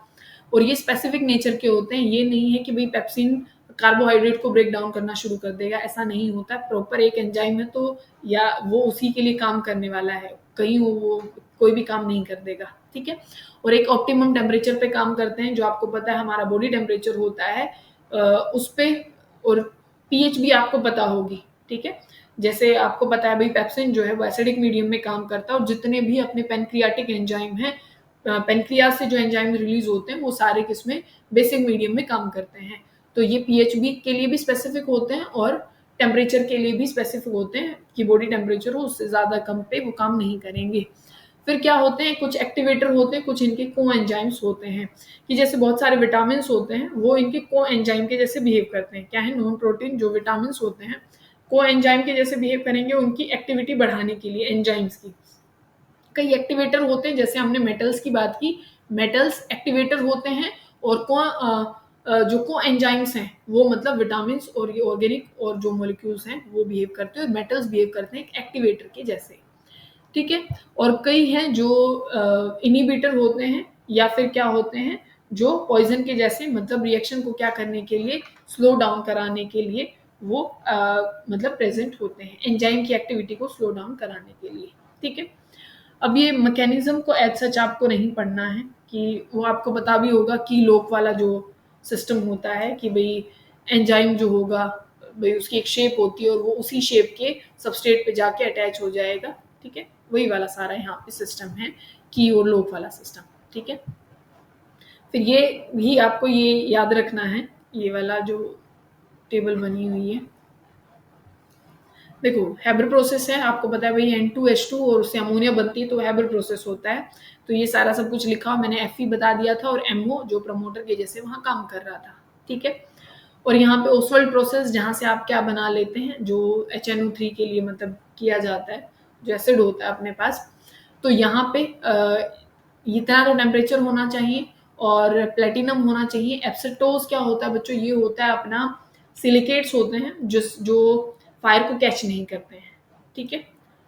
मेंटेन टेम्परेचर मेंटेन करने में आप यूज बोल सकते हो। कॉन्टेक्ट प्रोसेस सबको पता है भाई, H2SO4 को बनाया जाता है इससे, इसमें भी वही प्लेटिनम वाला, और ये आपको ध्यान रखना है V2O5 यहाँ पे यूज किया जाता है, किसमें, कॉन्टेक्ट प्रोसेस में। ओसवाल्ड प्रोसेस किसका था, HNO3 बनाने का। तो ये चीज भी अपने आप में खास हो जाती है भाई, ओसवाल्ड प्रोसेस से क्या बनाते हैं और कॉन्टेक्ट प्रोसेस से क्या बनाते हैं। कॉन्टेक्ट H2SO4 है, ओसवाल्ड वाला क्या है बच्चों, अपना HNO3। तो ये सारी काम की बातें थी। और ये भी ध्यान रखिए कॉन्टेक्ट में क्या है, V2O5 वैनेडियम पेंटाऑक्साइड को यूज किया जाता है। फिर आपको पता है कोलोइड अपने आप में बहुत बहुत इंपॉर्टेंट टॉपिक है। तो देखो आपने तीन चीजें देखी हैं भाई, एक ट्रू सॉल्यूशन होता है, एक कोलोइड्स होते हैं, और एक सस्पेंशन होता है। ट्रू सॉल्यूशन क्या है, जिनका जो 1 नैनोमीटर जो होता है उससे कम साइज रहेगा, तो आप सबको पता है आप उनको ट्रू सॉल्यूशन बोल देते हो। फिर उससे ऊपर मतलब 1 नैनोमीटर से 1000 नैनोमीटर में जिसका साइज होता है वो कोलोइड्स हो जाते हैं, मतलब साइज के बेसिस पे। और 1000 से भी ऊपर जो चला जाएगा वो कौन किस में आ जाएंगे बच्चों, वो आ जाएंगे सस्पेंशन में। मतलब वो तो बड़े बड़े जैसे अपना मिट्टी और ये सब कुछ जो आ जाते हैं इनके पार्टिकल्स, जो एक होता है बच्चों मिट्टी, दोनों उसमें आ जाती है, बहुत जो बिल्कुल कंडेंस और छोटा पार्टिकल्स जो होता है जो इन्वायरमेंट में घूमते रहते हैं वो कोलोइड में आ जाता है। अगर आप बहुत सारी मिट्टी लेके रख दोगे तो सस्पेंशन में आ जाएगी, ठीक है। तो डिपेंड कर रहा है कि आप किस कंसंट्रेशन पे ले रहे हैं, ठीक है ना। आप किस कंसंट्रेशन पे ले रहे हैं डिपेंड, वो उसी को ही डिफाइन करेगा भाई ये अब ये कोलोइड बना है या ये सस्पेंशन बना है, ठीक है ना। तो उसी के बेसिस पे हम क्या कर रहे हैं, क्लासीफाई कर रहे हैं किसको, कोलोइड्स को। मतलब एक तो फिजिकल स्टेट के बेसिस पे करेंगे, मतलब डिस्पर्स्ड फेस डीपी और DM, dispersed medium, dispersed phase और डिस्पर्स्ड मीडियम। मीडियम वो होता है जिसके अंदर आप किसी भी चीज को मिलाएंगे, जैसे अपना सॉल्वेंट हुआ करता था तो वो डिस्पर्स्ड मीडियम है। और फेज जिस चीज को आप उसके अंदर मिलाएंगे वो डिस्पर्स्ड फेज होता है, जो मिलाएंगे वो डिस्पर्स्ड फेज, और जिसके अंदर मिलाएंगे वो डिस्पर्स्ड मीडियम होता है। अब डिस्पर्स्ड मीडियम ये लिखे हुए हैं सारे, ये ध्यान रखेंगे आप। और इधर की तरफ फेज है कि सॉलिड में सॉलिड को मिला दिया गया तो सॉलिड सोल होता है। इसके एग्जाम्पल पूछे जाते हैं, ये भी टेबल इंपॉर्टेंट है, स्टेट में क्वेश्चन पूछे गए हैं बच्चों, आप इग्नोर नहीं कर सकते इस चैप्टर को, आसान है पर नंबर लाने वाला भी है, ये भी ध्यान रखिएगा, ठीक है। बहुत सारे क्वेश्चन आए हैं यहाँ से। सॉलिड में सॉलिड को मिलाया गया, सॉलिड सोल उसको बोलते हैं। कई बार एग्जांपल पूछ लिया जाता है, सॉलिड सोल का एग्जांपल बता दो, या फिर पूछ लिया जाता है डिस्पर्स्ड फेज भी सॉलिड है और डिस्पर्स्ड मीडियम भी सॉलिड है, तो आप ये बताइए कि उसको क्या बोलेंगे, तो उसको सॉलिड सोल बोलेंगे। मतलब इन दोनों को मिला के क्वेश्चन ये भी हो सकता है, और ये पूछ के ये भी पूछा जा सकता है कि डिस्पर्स्ड फेज क्या है, डिस्पर्स्ड मीडियम क्या है। तो कोई भी क्वेश्चन पूछा जा सकता है बच्चों आपसे, और उनका एग्जाम्पल भी पूछा जा सकता है, ठीक है। तो सॉलिड में सॉलिड सॉलिड सोल जिसको बोलोगे, जिसमें क्या आ जाता है, बहुत सारे ग्लासेस आ जाते हैं, जेम स्टोन्स आ जाते हैं, स्टोन्स जो वो पन्ना हीरा और वो सब कुछ मोती जो आ जाते हैं ना, कलर्ड जो होते हैं, वो इसी में आ जाते हैं, जेम स्टोन्स, ठीक है। लिक्विड मतलब अपना डिस्पर्स मीडियम है, और ये यहाँ पे डिस्पर्स फेज जो है वो सॉलिड है, तो इसको बोला जाता है सोल। क्या बोलेंगे, जैसे ये सॉलिड सॉलिड सॉलिड की सोल बन गई, अब की बार सिर्फ डिस्पर्स्ड फेज में सॉलिड है, तो आप इसको याद रखिए, इसको बोला जाता है सोल। देखो एक मिनट, देखो याद रखने का तरीका, सॉलिड है, डिस्पर्स्ड, यहाँ पे आपने फेज लिखा, और एक चीज को फिक्स रखेंगे, कंफ्यूज नहीं होना कि बार बार इधर मीडियम लिखने लग जाओ, इधर फेज, और यहाँ पे अपना लिक्विड है, तो ये सोल। देखो पहले ऐसा आ रहा था इधर, इसका यही तो उठाना है, और ये वाला लिक्विड है तो ये एल, तो आप इसको सोल बोल देंगे। एग्जाम्पल क्या है, जिसमें पेंट आ जाते हैं, सेल जो फ्लूइड्स हो जाता है अपनी बॉडी में, जो सेल फ्लूइड रहता है, ठीक है। फिर क्या है कि लिक्विड जो डिस्पर्स्ड मीडियम है वो गैस है, और जो डिस्पर्स्ड फेज है वो क्या है बच्चों, सॉलिड। पहले देखो क्या किया गया है इन्होंने, पहले फेज के तीनों सॉलिड लिख लिए, फिर तीनों लिक्विड लिख दिए, फिर ये दो गैस लिख दिए, क्योंकि गैस और गैस जो हो जाता है वो अपना ट्रू सॉल्यूशन में आ जाता है, इसी वजह से। क्योंकि पार्टिकल साइज जिस रेंज में आ जाएगा आप उसको वही बोल दोगे, अगर वो सस्पेंशन में आ जाएगा तो सस्पेंशन बोल देते, सस्पेंशन बोल देते। पर अगर वो छोटा पार्टिकल बन जा रहा है तो हम उसको क्या बोल देते हैं, फिर वो ट्रू सॉल्यूशन हो जाता है। तो अब देखो, गैस में सॉलिड को मिलाया गया तो इसको एरोसोल बोलते हैं, ये क्वेश्चन पूछा गया है, ये क्वेश्चन स्टेट में पूछा गया है कि एरोसोल क्या है, तब आप गैस में क्या मिला देते हैं, मतलब वहां पे डिस्पर्स्ड मीडियम गैस होगा, आपको ये जरूर ध्यान रखना है एरोसोल में, क्योंकि एरोसोल तो यहाँ पे भी है, तो डिस्पर्स्ड मीडियम वहां पे क्या होगा, गैस होगा, ये चीज आपको पता होनी चाहिए, ठीक है। जैसे हाइड्रोसोल जहाँ पे पानी होता है तो वो हाइड्रोसोल हो जाता है, एग्रोसोल, मतलब ये अलग अलग नाम रखे जाते हैं जो भी डिस्पर्स मीडियम होता है उसी के बेसिस पे, ठीक है। जैसे स्मोक हो गया, डस्ट हो गया। फिर क्या है, सॉलिड में किसको मिलाया जाए, लिक्विड को, तो उसको जेल बोला जाता है, जैसे चीज बटर और जेलीज। बच्चों ये आपका रट्टे का काम है, वैसे पता होना चाहिए। और ये टॉपिक आएगा स्पेसिफिक लिक्विड में, लिक्विड उसको इमल्शन बोला जाता है, स्टेट में क्वेश्चन पूछा जा चुका है। ऐसे भी पूछा जा चुका है, भाई हेयर क्रीम है, बताइए किस चीज का एग्जाम्पल है, सॉलिड सोल का है, एरोसोल का है, इमल्शन का है, या किस चीज का है। तो हेयर क्रीम्स जो होती हैं, बालों में जो क्रीम है, वो इमल्शन का एग्जाम्पल हो जाता है। चीज बटर और जो जेलीज हैं, चीज बटर और जेलीज ये जेल में आ जाती हैं, चीज बटर और जेलीज ये किस में आ जाती है, जेल में, याद रखने के हैं और इम्पोर्टेंट भी हैं बच्चों। फिर क्या है, एरोसोल जिसमें गैस और लिक्विड है, यहाँ पे गैस और सॉलिड था, गैस और लिक्विड, एरोसोल बोला जाएगा, जिसमें फॉग, मिस्ट, क्लाउड्स, इंसेक्टिसाइड और ये स्प्रे आ जाते हैं, इंसेक्टिसाइड्स जो स्प्रे आते हैं ना वो।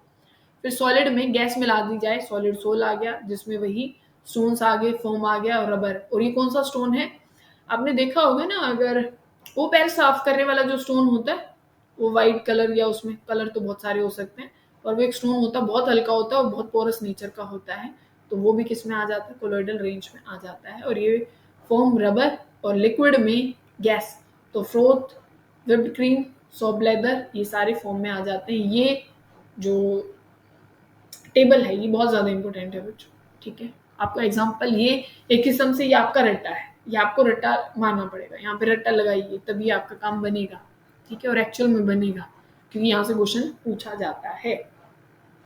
फिर है लायोफिलिक लायोफोबिक की बात। यहाँ से एज सच क्वेश्चन मैंने नहीं देखा है स्टेट में, पिछले मतलब 7-8 साल के पेपर उठा के देखेंगे तो यहाँ से एज सच कोई क्वेश्चन नहीं था, ठीक है, मतलब इसके बेसिस पे आगे पे तो आ जाएगा, मतलब डायरेक्टली यहाँ से नहीं आया कि भाई इसका डिफरेंस ही क्या है या फिर समथिंग। क्वेश्चन बनेगा तो कैसे बनता है कि लायोफिलिक सॉल्व बोल देंगे और 4 स्टेटमेंट लिख देंगे, बोलेंगे कि इसके लिए कौन सी सही नहीं है या इनमें से कौन सी सही है, इन चारों बातों में से मतलब इन दोनों बातों में से कोई भी पूछी जा सकती है। तो देखो, लायोफिलिक और लायोफोबिक दो कोलोइड्स होते हैं। लायोफिलिक लायोफोबिक दो तरीके के कोलोइड्स आपके पास होते हैं। फिलिक मतलब जो अट्रैक्ट होते हैं, आपको कोलोइड की एक वाइब तो आ रही होगी ना कि कोलोइड होता क्या है। कोलोइड बच्चों देखो एक पार्टिकल ही है, जैसे कोई भी आप सस्पेंशन, जैसे मैंने बोला कि भाई आपने डिस्पर्स फेस और मीडियम दो चीजें होती हैं। पानी है, आपने मिट्टी मिला दी, एक तो आपको साफ साफ मिट्टी दिखाई देती है जो बिल्कुल नीचे बैठ जाती है ना, वो प्रेसिपिटेट होके मतलब नीचे वो सेटल डाउन हो जाती है, एक तो वो, और एक छोटे छोटे पार्टिकल बिल्कुल पानी में घूमते रहते हैं। बात समझ में आ रही है ना, वो कोलोइड्स हैं, वो कोलोइड्स हैं। वहीं पे सस्पेंशन भी है नीचे और वहीं पे ही कोलोइड्स भी हैं।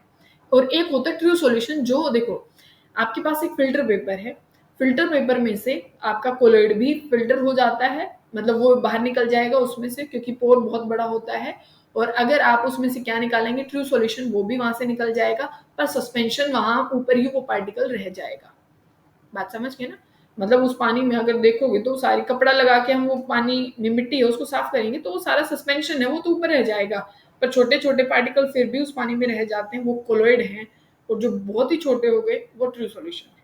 तो ये चीज होती है कोलोइड्स, ठीक है। फिर लायोफिलिक और लायोफोबिक की हम बात कर रहे हैं। लायोफिलिक जो कि जो मीडियम है उससे अट्रैक्टेड रहते हैं। अभी हमें पानी की बात नहीं कर रही, तो हाइड्रोफिलिक होता। लायोफिलिक मतलब हम किसी, यहाँ पे कोई भी मीडियम हो सकता है बच्चों, ठीक है, तो यहाँ लायोफिलिक मतलब जो भी यहाँ लिक्विड होगा, जो भी इसका मीडियम होगा उससे लविंग रहेगा तो लायोफिलिक है, और लायोफोबिक जो भी यहाँ का लिक्विड रहेगा उससे ये डरता हुआ मिलेगा तो वो लायोफोबिक हो जाएगा, ठीक है। तो ये लिक्विड वाला है और फोबिक मतलब डर है उसको, ठीक है, ये चीज है। अब कुछ बातें हैं। लायोफिलिक मतलब ये तो जो लायोफिलिक कोलोइड होता है ना बच्चों, एक तो ये स्टेबल रहेगा। जो ऑर्गेनिक कंपाउंड्स जो आपने देखे हैं ना, ऑर्गेनिक मतलब जो अपने पास होते हैं जैसे प्रोटीन्स हैं, ठीक है, जो भी अपने पास स्टार्च है जैसे गम है, जेलेटिन है, रबर है, ये सारा अपना क्या है लायोफिलिक है, ठीक है। जैसे ये रहा जेलेटिन है, स्टार्च है, रबर है, ये सारे अपने क्या हो जाते हैं लायोफिलिक कोलोइड्स हो जाते हैं। बात समझ में आई ना। और मतलब जो मैंने बोल दिया ऑर्गेनिक कंपाउंड मोस्टली आपको इसमें मिलेंगे, ठीक है। और ये किस तरीके के होते हैं, रिवर्सिबल सोल होते हैं। कहने की बात क्या है, पानी में अगर आपने जेलेटिन मिला दिया, फिर मेरा मन किया भाई नहीं मुझे जेलेटिन तो अलग चाहिए और मुझे अपना पानी अलग चाहिए, हीट कर दो, मतलब नॉट ओनली हीट, मैंने अलग अलग फिजिकल प्रोसेस से आप उसको अलग कर सकते हो। मान लीजिए मतलब एक नॉर्मल टेक्निक तो है भाई इवोपरेशन, मैंने कह दिया, ठीक है, भाई मैंने हीट कर दिया तो यहाँ से भी जिसका भी बॉइलिंग पॉइंट नॉर्मल सी बात है कम होगा वो उड़ के चला जाएगा, तो दोनों चीज अलग हो गई ना, तो रिवर्सिबल है, या तो मिला दो फिर उनको अलग कर दो, सिंपल एक फिजिकल प्रोसेस से वो अलग हो जाएंगे, तो ये रिवर्सिबल होते हैं लायोफिलिक। लायोफोबिक रिवर्सिबल नहीं होते। और यहाँ पे जो मेटल के कोलोइड्स होते हैं ना बच्चों, जैसे मेटल्स के जो सल्फाइड्स होते हैं या जो मेटल्स होते हैं वो किस में मिल जाएंगे, लायोफोबिक कोलोइड्स वो होते हैं, क्योंकि उनका इतना बॉन्ड मतलब बन नहीं रहा होता ना, और तब बनता है तो फिर वो इरिवर्सिबल है, स्टेबल नहीं मिलेंगे वो आपको, ठीक है। तो जो इनऑर्गेनिक जो होते हैं वो कैसे मिलेंगे आपको, और एक अनस्टेबल होंगे, इरिवर्सिबल होंगे, पीपीटी बहुत जल्दी बन जाता है, ठीक है। और इनकी विस्कोसिटी जो होती है बच्चों, इनकी जो विस्कोसिटी होगी लायोफोबिक सोल की, मतलब जो कोलोइड बन जाता है उसकी कम होती है कंपैरिजन टू जो अपना डिस्पर्स्ड मीडियम होता है। लायोफोबिक जो कोलोइड बना है उसकी जो विस्कोसिटी होती है वो कम होती है डिस्पर्स्ड मीडियम से, और यहाँ इसका उल्टा होता है कि जो फोबिक जो लायोफिलिक कोलोइड होता है उसकी विस्कोसिटी ज्यादा रहेगी कंपैरिजन टू किसके, अपना डिस्पर्स्ड मीडियम से, ठीक है। सरफेस टेंशन कम रहेगी लायोफिलिक वाले में, और इसमें सरफेस टेंशन क्या रहेगी बच्चों, ज़्यादा रहेगी, क्योंकि स्टेबल भी नहीं है वैसे भी। ठीक है, तो ये चीज़ आपको ध्यान रखनी है। ये इंपॉर्टेंट बच्चों क्वेश्चन पूछा गया है। मल्टी मॉलिकुलर कोलॉइड्स, पार्टिकल के साइज के ऊपर क्लासिफिकेशन है। मल्टी मॉलिकुलर मतलब कि जैसे आपके पास कोई भी मेटल है, आप गोल्ड को ले लीजिए, सल्फर को ले लीजिए, जो भी आपका मन करे। ठीक है, मान लीजिए हमने गोल्ड को ले लीजिए, अब गोल्ड का एक पार्टिकल है, वो एक पार्टिकल तो मान लीजिए नहीं आ रहा है किसमें, कोलॉइडल रेंज में, तब उसके पार्टिकल हम बहुत सारे मिला देंगे, बहुत सारे इकट्ठे कर देंगे, तो वो किस में आ जाएगा, कोलॉइडल रेंज में आ जाएगा। तभी मल्टी मॉलिक्यूलर बोला है कि एक मॉलिक्यूल नहीं आएगा कोलॉइडल रेंज में, तो बहुत सारे मिला लो, तो बहुत सारे पार्टिकल्स को मिला के तो वो किस में आ जाएगा, वो कोलॉइडल रेंज में आ जाएगा। ठीक है, जैसे सल्फर अकेला ना आए तो हमने S8 कर लिया, तो वो तो किस में आ गया, ठीक है ना, तो वो आ जाएगा अपना मल्टी मोलिकुलर कोलॉइड में, तो वो किस में आ जाएगा फिर, अपना कोलॉइडल रेंज में। आप पार्टिकल्स को मिला लो, ठीक है, बहुत सारे पार्टिकल्स को मिला लिया जाए तो वो अपने आप किस में आ जाता है, कोलॉइडल रेंज में आ जाता है। फिर है मैक्रोमोलिक्यूल, कि कुछ पार्टिकल्स ऐसे होते हैं, उनको जैसे ही आप किस में मिला देते हैं, एक मतलब सुटेबल सॉल्वेंट में मिला देते हो, तो वो तभी किस में आ जाते हैं, मतलब बहुत सारे मॉलिक्यूल नहीं चाहिए आपको, जैसे हमें मल्टी मॉलिक्यूलर में चाहिए था, नहीं। यहाँ पे आपको क्या किया आपने, कि आपके पास मॉलिक्यूल्स थे, आपने सीधा उसमें एक सॉल्वेंट में मिलाया और वो कोलॉइडल रेंज में आ गए। बात समझ गए ना। कोलॉइडल में जैसे हमने वो जो स्टार्च हो गया, प्रोटीन्स हो गए, क्योंकि ये पहले ही बहुत बड़े बड़े मॉलिक्यूल्स हैं। प्रोटीन एक अमीनो एसिड के ग्रुप से बनता है, तो पहले एक बड़ी रेंज में आता है। तो जो स्टार्च है, सेलुलोज है, प्रोटीन्स हैं, जो एंजाइम्स हैं, सारे के सारे ये पहले ही बहुत बड़े बड़े पार्टिकल्स हैं, इनको एक सॉल्वेंट में मिला दीजिए, ये कोलॉइड बन जाएंगे, कोलॉइडल सॉल्यूशन बन जाएगा। तो मैक्रोमोलिकुलर कोलॉइड्स आप इनको बोलते हैं। फिर है एसोसिएटेड कोलॉइड्स, यहाँ से क्वेश्चन पूछा गया है। क्राफ्ट टेम्परेचर आपको पता होना चाहिए, CMC पता होना चाहिए, क्रिटिकल जो मिसल कंसंट्रेशन जिसको बोला जाता है, CMC क्रिटिकल मिसल कंसंट्रेशन। देखो अब एक बात समझना, आपके पास डिटर्जेंट है, ठीक है, आपने पानी लिया और थोड़ा सा डिटर्जेंट मिला दिया, तो वो एक इलेक्ट्रोलाइट के जैसे बिहेव करता है, थोड़ा सा मिला दिया तो, ठीक है। पर वहीं आप उसको ज्यादा उस चीज को उसमें डिसोल्व कर दोगे, ठीक है, तो वो एक एसोसिएटेड कोलॉइड के जैसे बिहेव करेगा। किसके जैसे, एसोसिएटेड कोलॉइड के जैसे बिहेव करने वाला है। क्योंकि पहले मान लीजिए थोड़े से थे, तो वो अलग अलग आयन बन जाएंगे, किसके, जो आपने डिटर्जेंट जो भी वहां पे डाला है, तो वो अलग अलग पार्टिकल छोटी रेंज में, अभी वो कोलॉइड में नहीं आया है। तो एसोसिएटेड में क्या है, जैसे आपने 10th क्लास में मैकेनिज्म पढ़ा था मिसल फॉर्मेशन का, कि भाई यहाँ पे डर्ट पार्टिकल है, तो यहाँ पे जो हाइड्रोफोबिक पार्ट है वो तो यहाँ रहते है डिटर्जेंट का, और जो हाइड्रोफिलिक पार्ट है वो बाहर की तरफ रह जाता है। तो ये सब कुछ हम बनाते थे। तो यही तो थी वो, कि अगर थोड़ा डिटर्जेंट डालोगे तो कपड़ा साफ थोड़े हो जाएगा, नहीं होता है। आपको एक प्रॉपर अमाउंट डालनी होती है, कंसंट्रेशन डालनी होती है। तो वही तो है क्रिटिकल मिसल कंसंट्रेशन, जिस पे झाग बनना शुरू हो जाए, जहाँ पे कपड़े धुलना शुरू हो जाए, है ना। तो वो होती है CMC। और वो एक टेम्परेचर भी चाहिए होता है, बहुत ठंडे टेम्परेचर पे अब वो डिटर्जेंट डिसॉल्व भी नहीं होगा, तो एक पर्टिकुलर टेम्परेचर पे आप उसको करा सकते हो, ठीक है ना। बहुत ठंडे पानी में डिटर्जेंट नहीं डिसॉल्व होगा, तो इसी वजह से हम कह रहे हैं। और वो टेम्परेचर होता है क्राफ्ट टेम्परेचर, जिस टेम्परेचर पे मिसल फॉर्मेशन होती है और जिस कंसंट्रेशन पे मिसल बनता है, उसको क्रिटिकल मिसल कंसंट्रेशन आप बोलते हैं, ठीक है। और इस कोलॉइड को जो मिसल बना है, इसको एसोसिएटेड कोलॉइड बोलते हो। मल्टीमोलिकुलर पढ़ा, और ये हमने और कौन सा पढ़ा, मैक्रोमोलिकुलर पढ़ा, ये तो खुद ही रेंज में आते हैं। इनको आप मिला लेते हैं, मतलब छोटे छोटे बहुत सारे पार्टिकल्स को मिला लीजिए, तो वो खुद ही किस में आ जाता है, कोलॉइडल रेंज में आ जाता है।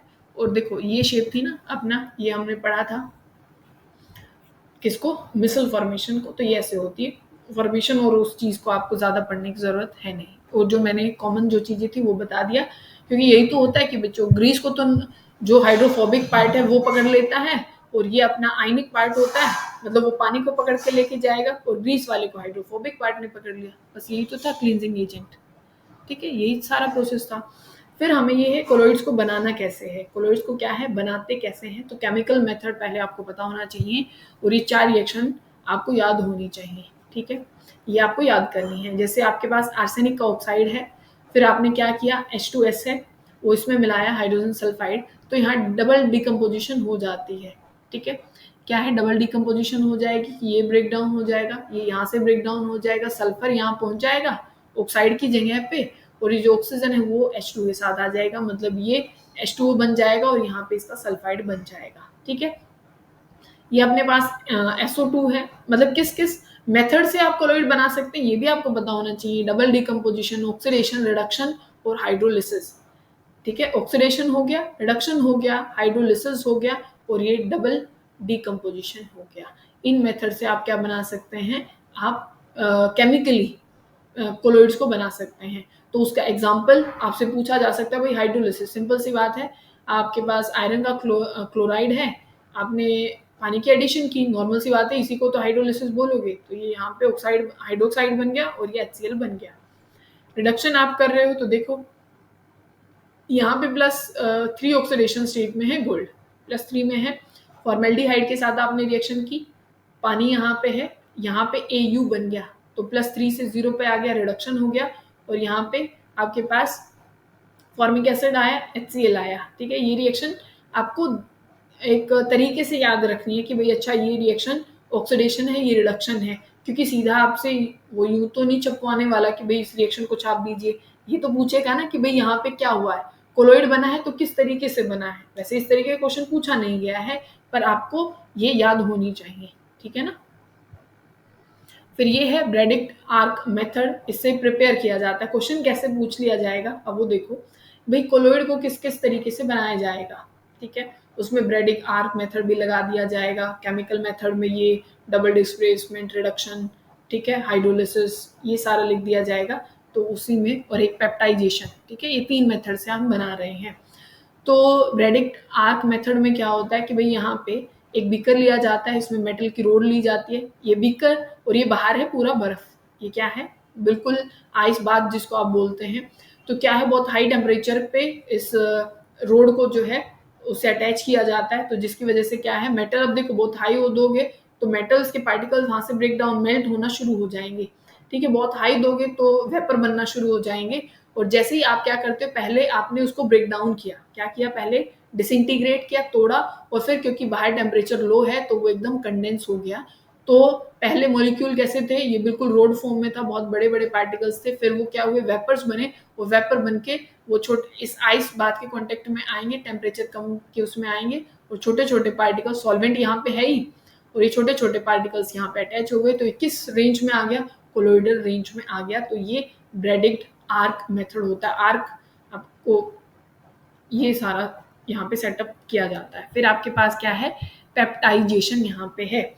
पेप्टाइजेशन में क्या होता है कि आप ये मानिए कि आपके पास जो प्रेसिपिटेट होते हैं, क्या होते हैं आपके पास जो प्रेसिपिटेट होते हैं, जिनके पीपीटी बन चुके हैं, उसको एक इलेक्ट्रोलाइट के साथ आप रिएक्शन कराते हैं, और वो फिर किस रेंज में आ जाता है, कोलोइडल रेंज में आ जाता है। और जो भी आप इलेक्ट्रोलाइट यूज करेंगे उसको आप पेप्टाइजिंग एजेंट आप बोल देंगे। आपके पास एक पीपीटी है, मान लीजिए, क्या है, आपके पास एक प्रेसिपिटेट है, उसमें आपने इलेक्ट्रोलाइट डाल दिया, क्या डाल दिया, इलेक्ट्रोलाइट डाल दिया। अब उस पे एक स्पेसिफिक चार्ज क्रिएट हो जाएगा। प्रेसिपिटेट को आपने इलेक्ट्रोलाइट डाल के वो प्रेसिपिटेट तो खत्म करा दिया, और वो छोटे छोटे पार्टिकल्स का एक क्लम्प बना लिया वहां पे। ठीक है, तो इसको पेप्टाइजेशन आप बोलते हो। जो भी इलेक्ट्रोलाइट ये काम करेगा उसको पेप्टाइजिंग एजेंट बोलते हो। अब यहाँ पे एक चीज जो आगे आपको याद रखनी है, मैं बता देते हैं, उसी से रिलेटेड है, ये है भी ना, हाँ बिल्कुल ये रहा। ये जो पेप्टाइजेशन जो है ना, उसी से रिलेटेड ये टॉपिक है, क्योंकि सेम है, सेम क्या है, उसी का हिस्सा है। अब देखिए कि आपके पास ये जो दिखा रखा है कि भी AgI है, और इस पे एड्सॉर्ब हो रखा है कॉमन चार्ज, जिसको आप I नेगेटिव बोलते हैं। ठीक है, जो आपने पढ़ा होगा, हेल्महोल्ट्ज डबल लेयर के नाम से इसको जाना जाता है। किसके नाम से, हेल्महोल्ट्ज डबल लेयर के नाम से इसको जाना जाता है। होता क्या है कि मान लीजिए आपके पास एक प्रेसिपिटेट है, AgNO3 है, मान लीजिए AgNO3 है, उसमें आपने एक इलेक्ट्रोलाइट डाल दिया Ki, तो ये क्या बन जाता है, AgI यहाँ पे बन जाएगा। ठीक है, अब देखना ध्यान से, ये रिएक्शन आपने की है, KNO3 बना दोगे, KNO3। तो यहाँ क्या होता है, ये जो AgI आपके पास मान लीजिए प्रेसिपिटेट फॉर्म में है AgI, तो यहाँ पे जो कॉमन आयन होता है वो एड्सॉर्ब होता है। यहाँ कॉमन आयन कौन सा है? NO3 और I में से, इन दोनों में से कॉमन आयन कौन सा है? ये है I। तो यहाँ पे कौन एड्सॉर्ब हो जाएगा? मतलब नॉट NO3 बच्चों, सॉरी K और I के दोनों में से कौन सा कॉमन आयन है इसके लिए? I negative. तो यहाँ पे I नेगेटिव यहाँ क्रिएट हो जाएगा। तो तभी तो कोलोइड पे चार्ज आता है ना। आपके पास प्रेसिपिटेट था, आपने एक इलेक्ट्रोलाइट डाल दिया, प्रेसिपिटेट था, इलेक्ट्रोलाइट डाला, तो वहाँ एक कॉमन आयन जो होता है वो एड्सॉर्ब हो जाता है, जिसकी वजह से कोलोइड पे एक चार्ज भी आता है। जैसे ये देखो भाई, आयरन का, हाइड्रोक्साइड का क्या है? प्रेसिपिट वो कोलोइड है, वहाँ पे एक चार्ज है Fe3 पॉजिटिव का। तो यही तो हो रहा है कि कोलोइड पे जिसकी वजह से चार्ज आ रहा है। भैया हाइड्रोक्साइड है, ये OH नेगेटिव आ रहा है, नेगेटिवली चार्ज है, और ये कौन सा है? Positively charge. ये कैसा है? नेगेटिव। अगर कॉमन आयन Ag होता यहाँ पे, Ag यहाँ क्या हो जाता? एड्सॉर्ब होता, तो ये कौन सा हो जाता? पॉजिटिवली चार्ज कोलोइड होता। ठीक है ना, बात समझ में आ गई? अब देखो, ये आई नेगेटिव तो यहाँ पे एड्सॉर्ब होता ही होता है, इसको आप एड्सॉर्ब्ड लेयर बोलते हो या फिक्स्ड लेयर के नाम से जानते हो। किससे? फिक्स्ड लेयर के नाम से जानते हो। और बाहर एक लेयर और मिलेगी जिसको मोबाइल लेयर बोलते हो, जो के पॉजिटिव होगा। क्या होगा? के पॉजिटिव, जिसको आप मोबाइल लेयर के नाम से भी जानते हो। और इसको, इन दोनों के बीच में, इन दोनों लेयर के बीच में, मोबाइल और फिक्स्ड लेयर के बीच में एक पोटेंशियल होता है जिसको आप जीटा पोटेंशियल बोलते हो या इलेक्ट्रोकाइनेटिक पोटेंशियल बोलते हो। ये जो साफ साफ लिखा हुआ है, इलेक्ट्रोकाइनेटिक पोटेंशियल या फिर जीटा पोटेंशियल, किसमें? फिक्स्ड लेयर और मोबाइल लेयर के बीच में जो पोटेंशियल होता है उसको आप बोलते हो। और ये मैंने कहाँ पढ़ा है? ये पढ़ा है पेप्टाइजेशन में। ठीक है, कहाँ गया ये वाला? ठीक है, यहाँ आपको पढ़ना है। फिर हमें करना है प्योरिफिकेशन, मतलब कोलोइड को सेपरेट करना है। अब हमें जो कोलोइड्स हैं वो पार्टिकल हमें चाहिए, और जो भी चीज़ें हैं उसको वहाँ से बाहर निकाल देंगे। ठीक है, क्रिस्टलोइड जो है भाई आपके पास कोलोइड पार्टिकल्स भी, और जो साथ में और इलेक्ट्रोलाइट या जो चीज़ें होती हैं, ठीक है, एक्स्ट्रा जो और जो पार्टिकल्स हैं, उस टोटली मिला के आप क्रिस्टलोइड्स बोल देते हैं उनको। अब देखो किस किस तरीके से आप उसको सेपरेट करेंगे। तो डायलिसिस है, डायलिसिस में आपको पता है भाई ऑस्मोसिस होता है, जहाँ पे सॉल्वेंट बाहर रिलीज हो जाता है और जो सोल्यूट पार्टिकल्स हैं वो अंदर रह जाते हैं, इसको आप डायलिसिस बोलते हैं। ठीक है, उसमें ऑस्मोसिस प्रोसेस हो रहा है, बायोलॉजिकल हो रहा है, और जो भी यूज किया जाएगा, ठीक है, जो भी मेम्ब्रेन वहाँ पे एनिमल मेम्ब्रेन आप यूज कर रहे हैं, तो उसको डायलाइजर या इलेक्ट्रिक तरीके से आप कर रहे हैं, मतलब मशीन का यूज कर रहे हैं, तो इलेक्ट्रोडायलिसिस आप उसको बोल देंगे। ठीक है, मान लीजिए हमने यहाँ पे ये मान लीजिए, चाहिए मान लीजिए, एक इलेक्ट्रिक बता देंगे, एक बार डायलिसिस बता देंगे। तो यहाँ पे आपने क्या लिया? यहाँ पूरा आपने कोलोइडल सॉल्यूशन यहाँ पे ले लिया है। ठीक है, अपना ब्लड भी तो यही है ना, अपना ब्लड यही तो है कोलोइडल सॉल्यूशन, कोलोइड में ही आता है। तो अब जो भी यहाँ पे इलेक्ट्रोलाइट्स, और जैसे भाई बहुत सारे किडनी में या अपने ब्लड में बहुत सारे सॉल्ट हो जाते हैं, या ऐसे प्रोटीन्स हो जाते हैं जिनकी रिक्वायरमेंट हमें नहीं होती, या अलग अलग चीज़ें हो जाती हैं जो बाहर निकालनी है, तो वो डायलिसिस की हेल्प से ही निकाली जाती हैं। अब क्या है कि ऑस्मोसिस होगा, तो जो पार्टिकल्स कैसे होंगे? पहली बात तो यहाँ साइज का भी मैटर है, बात समझ में आ गई ना। तब आप ऑस्मोसिस पढ़ते थे तो वहाँ सेलेक्टिवली परमिएबल मेम्ब्रेन बोलते थे आप। तो यहाँ पे कोलोइड्स नहीं जाएंगे, तो जो दूसरे पार्टिकल्स है वो यहाँ से फिल्टर होते हुए बाहर निकल जाएंगे। तभी हमने एक बात प्रॉपर वहाँ पे अंडरलाइन की है कि भी सॉल्वेंट पार्टिकल बाहर निकलेगा, ठीक है, सोल्यूट नहीं। तो यहाँ जो और पार्टिकल्स हैं, जो इलेक्ट्रोलाइट्स हैं, वो यहाँ से बाहर निकलेंगे। पर देखो बच्चों, अगर सारे ही इलेक्ट्रोलाइट बाहर निकल गए ना, अगर सारा इलेक्ट्रोलाइट बाहर निकल गया, तो वो जो आपका कोलोइड है वो डैमेज हो जाएगा। बात समझ में आ रही है?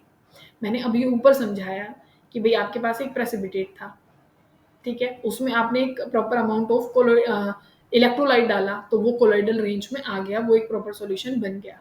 पर अगर आप क्या करें, बिल्कुल ही सारा इलेक्ट्रोलाइट फिल्टर कर दें, तो वहाँ तो फिर आपका जो कोलोइड था वो डैमेज हो जाएगा।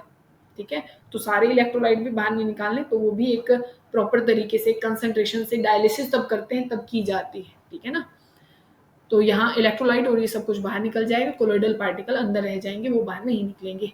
इसी प्रोसेस को फास्ट करने के लिए हम क्या कर लेते हैं बच्चों, ये क्या लगा लेते हैं, यहाँ पे इलेक्ट्रोड्स लगा लेते हैं, मतलब इलेक्ट्रिसिटी की हेल्प करते हैं। अब जो भी एनायंस होंगे, मतलब नेगेटिव चार्ज होंगे, वो तो एनोड की तरफ चले जाएंगे। आपके पास यही तो था, जैसे अभी हमने पीछे लिया, भाई आपके पास AgI था, तो यहाँ पे I नेगेटिव था, यहाँ पे K पॉजिटिव था, तो I नेगेटिव तो एनोड की तरफ जाना शुरू कर देगा, और K पॉजिटिव कहाँ जाना शुरू कर देगा? कैथोड की तरफ जाना शुरू कर देगा। तो अब सारे नहीं जा सकते, वो कुछ अमाउंट वहाँ पे रहेगा, ठीक है?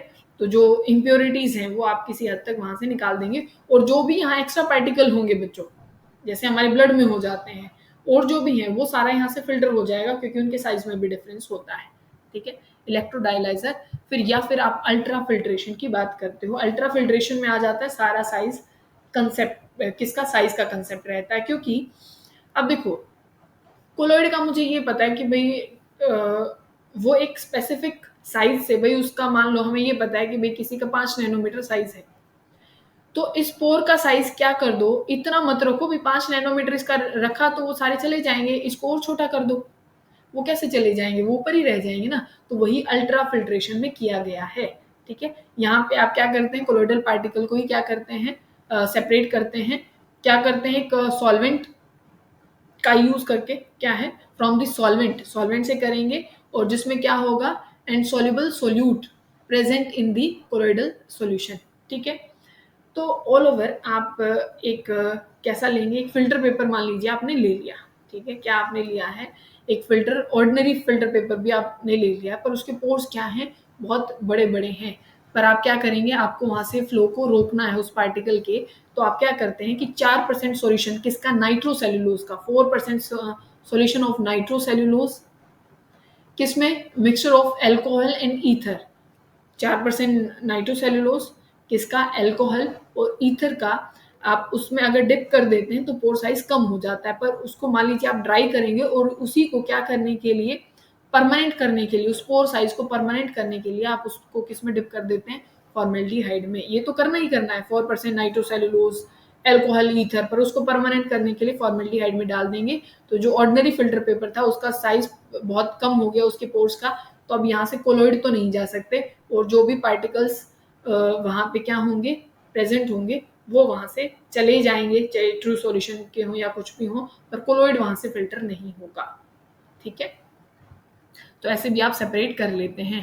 फिर क्या है प्रॉपर्टीज कोलॉइड की, तो देखो हमने ये देखा भाई जो कोलॉइडल पार्टिकल हैं वो जैसे एसोसिएटेड में देखा, तो भाई वो मिल के क्या हो जाते हैं, बहुत सारे पार्टिकल को मिलाते हो तब एक कोलॉइडल रेंज का पार्टिकल बनता है, यही होता था।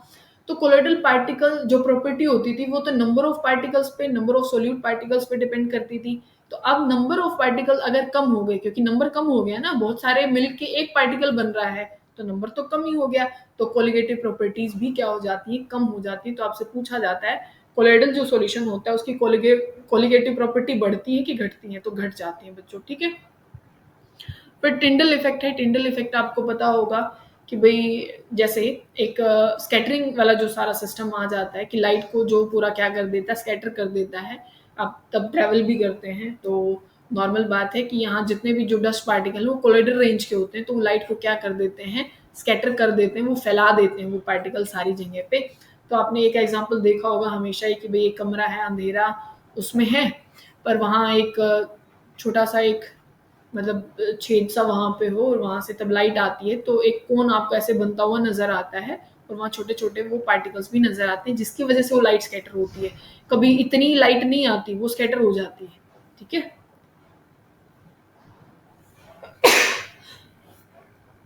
हाँ, सॉरी बच्चों। छींकें आ रही है।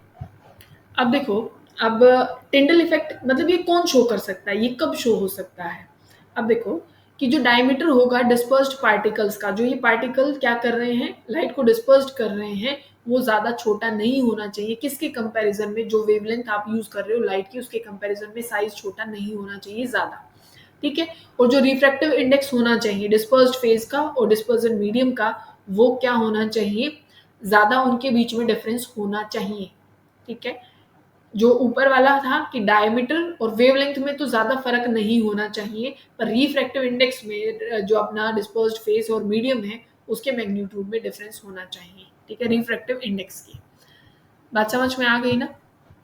फिर बात है कि जो कलर है, कलर भी बच्चों शेप और साइज़ के ऊपर डिपेंड करता है। यहाँ कुछ एग्ज़ाम्पल दे रखे हैं, वो आपको देखो, जो फाइनेस्ट गोल्ड सोल होता है, बिल्कुल बहुत छोटा पार्टिकल, वो रेड कलर का होता है। उसका साइज़ बढ़ाते जाओगे, इंक्रीज़ करोगे गोल्ड के पार्टिकल का, तो पर्पल दिखाई देगा।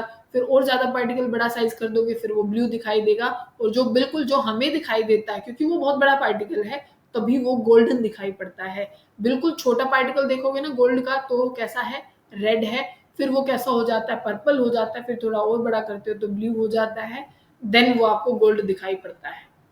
ठीक है ना। तो ये पार्टिकल साइज पे ही आप कलर देख पाते हो किसी भी चीज का। तो वही मिल्क का है कि मिल्क को भी अगर आप दो चीजें दे रखी हैं देखो, तब मिल्क और वाटर का आपके पास क्या है, सॉल्यूशन होता है, तो वो आपको कैसा दिखाई पड़ता है, तब उसमें से लाइट पास की जाती है तो वो ब्लू दिखाई पड़ता है, तब आप रिफ्लेक्टेड लाइट से देखते हैं। पर रेड दिखाई पड़ता है तब आप ट्रांसमिटेड लाइट से देखते हैं। तो ये ब्लू कब दिखाई देता है, तब रिफ्लेक्टेड लाइट से देखते हैं, ट्रांसमिटेड से देखते हैं तो आपको कैसा दिखाई पड़ेगा, रेड दिखाई पड़ेगा। ठीक है ना। तो ये चीज भी आपको ध्यान रखनी है कि कलर जो है वो अलग अलग दिखाई देते हैं। ये आपको पता होगा बच्चों, जो टिंडल इफेक्ट है या जो स्कैटरिंग ऑफ जो लाइट होता है वो ट्रू सॉल्यूशन से आपको नहीं दिखने वाला, सस्पेंशन से, क्योंकि एक पार्टिकल साइज के ऊपर वो डिपेंड करता है। किसके ऊपर डिपेंड करता है, पार्टिकल साइज के ऊपर डिपेंड करता है। और ब्राउनियन मूवमेंट ये भी आपको पता है कि जो जेग जेग मूवमेंट जो होती है, मोशन जो होता है, ठीक है ना, पार्टिकल्स का, तो उसी को आप क्या बोलते हो, जो रैंडम मूवमेंट होता है उसको आप क्या बोल देते हो, ब्राउनियन मूवमेंट। ये एक साइंटिस्ट थे ब्राउन, उन्होंने बताया था, तो इसी वजह से नाम भी क्या है, ब्राउनियन मूवमेंट। ठीक है।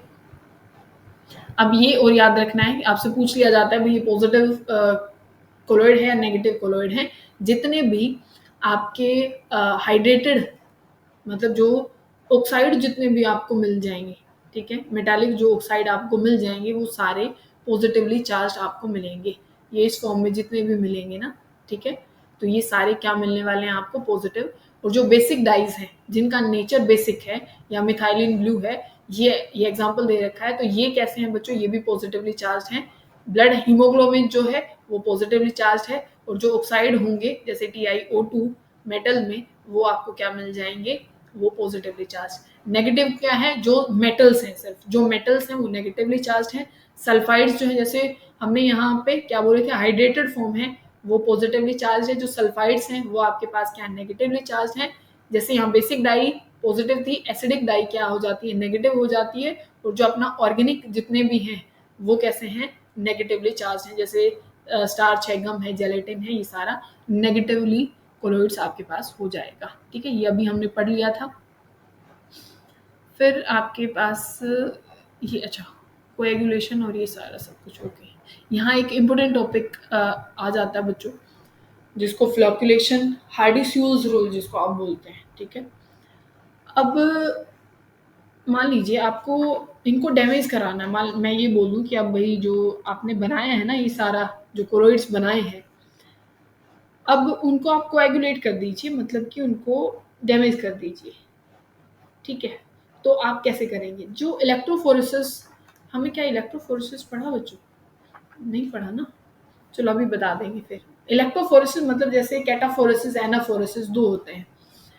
उसमें तब हम बात कर रहे थे ना कि भाई यहाँ एनोड लगा दिया, यहाँ कैथोड लगा दिया, तो अपने कोलॉइड्स में चार्ज होता है, जो भी कैटायन होगा वो कैथोड की तरफ मूव करना शुरू कर देगा, और जो एनायन होगा भाई अगर नेगेटिव कोलॉइड है तो एनोड की तरफ जाना शुरू कर देगा, पॉजिटिव कोलॉइड है तो कैथोड की तरफ जाना शुरू कर देगा।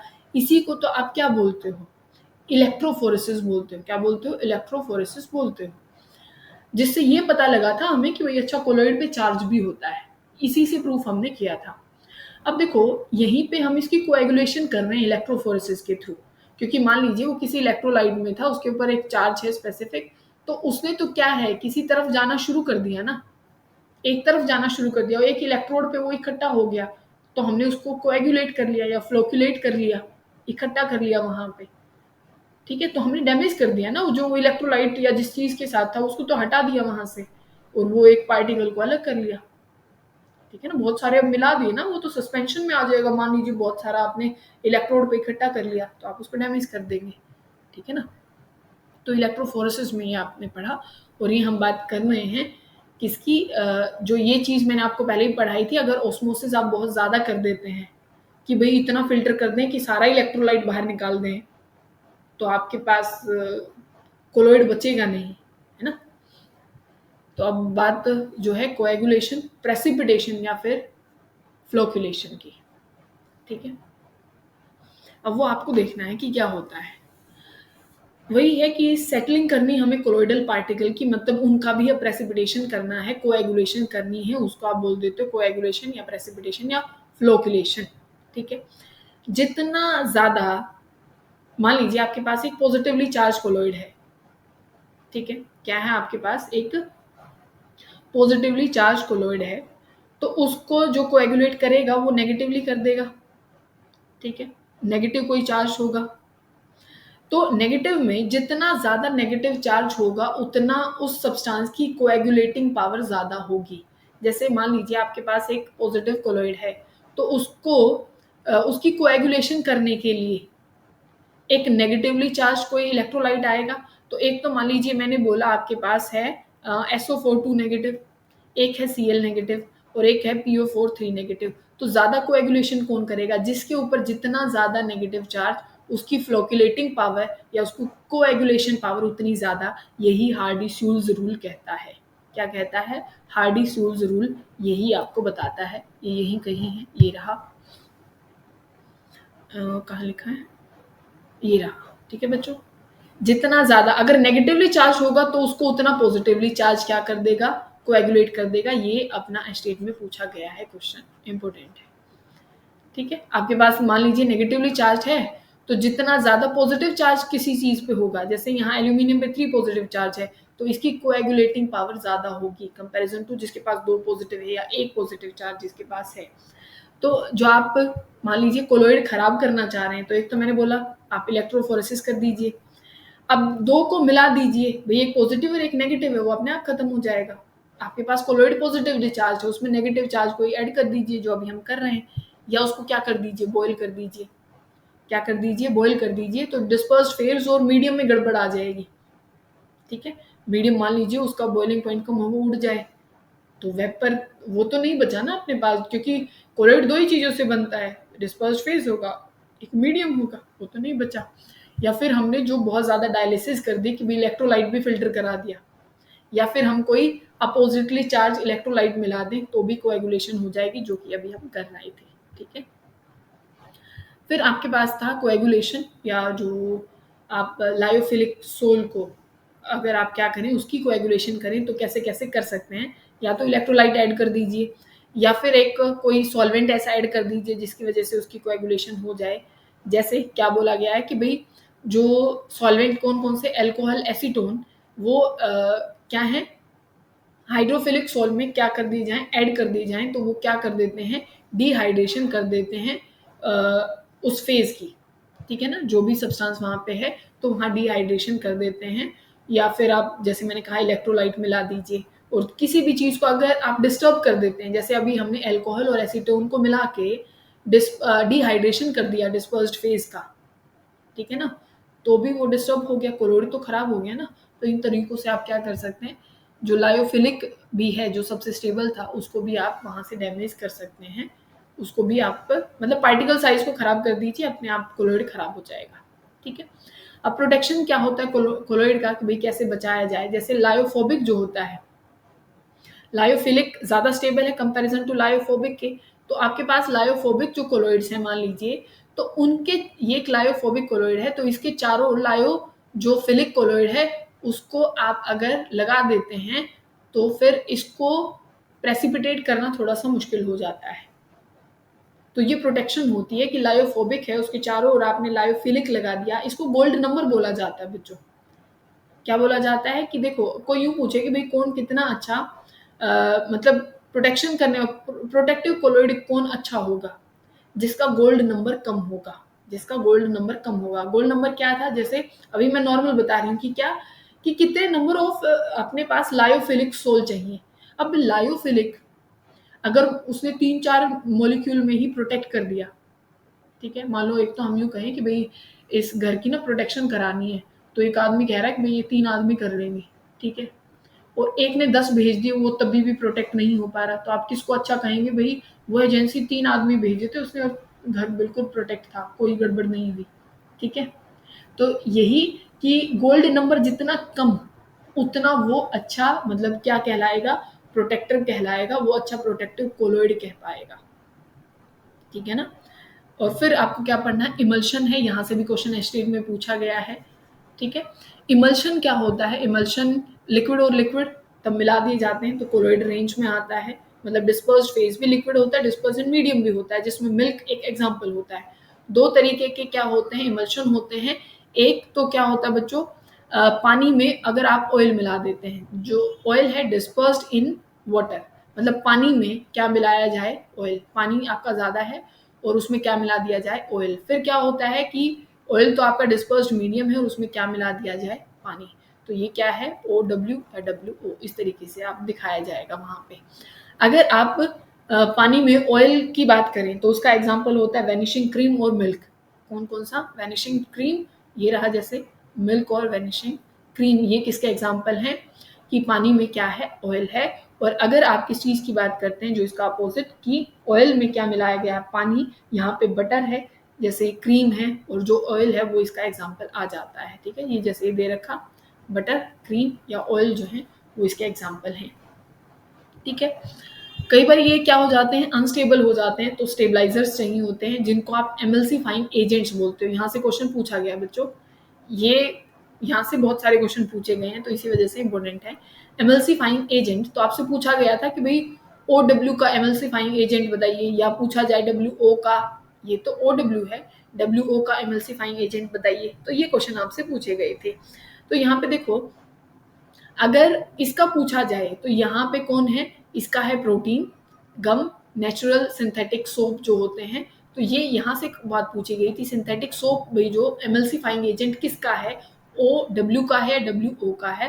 तो जो पानी वाला है, ठीक है ना, मतलब जहाँ पे डिस्पर्स्ड मीडियम पानी है उसमें सिंथेटिक सोप, नेचुरल अपना ये मतलब natural soap, synthetic soap, gums, proteins, ये सारा आ जाता है।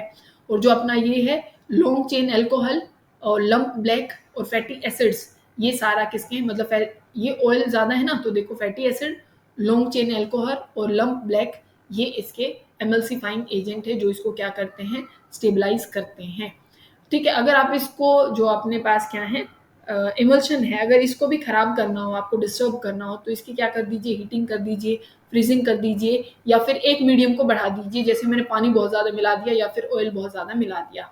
तो ये जो थे ना एमल्सिफाइंग एजेंट, ये बहुत अच्छी तरीके से याद रखने इम्पोर्टेंट है। ठीक है। फिर जो ये वाला टॉपिक है ना बच्चों, कोलॉइड्स अराउंड अस, यहाँ से भी एसटीएफ ने क्वेश्चन पूछा है, और जो एप्लीकेशन ऑफ कोलॉइड है वहां से भी क्वेश्चन पूछा है। ठीक है। अब वो देखो, अब एक तो क्या है कि भाई जो ब्लू कलर है स्काई का, वो क्यों है? आपको पता है भाई, छोटे छोटे पार्टिकल्स होते हैं, वो लाइट स्कैटर होती है, उसकी वजह से है। और जो ये आप कॉमन पढ़ सकते हैं बच्चों, ठीक है, ये बहुत आसान है, ये आप पढ़ सकते हैं। और एक ये चीज़ मैं आपको बता देती हूँ, डेल्टा फॉर्मेशन, कि रिवर का जो पानी होता है बच्चों, एक तो किसका है? सी वाटर है। सी में होते हैं इलेक्ट्रोलाइट्स, जैसे NaCl और ये सब कुछ। और अपनी रिवर में जैसे ये सैंड पार्टिकल्स होते हैं।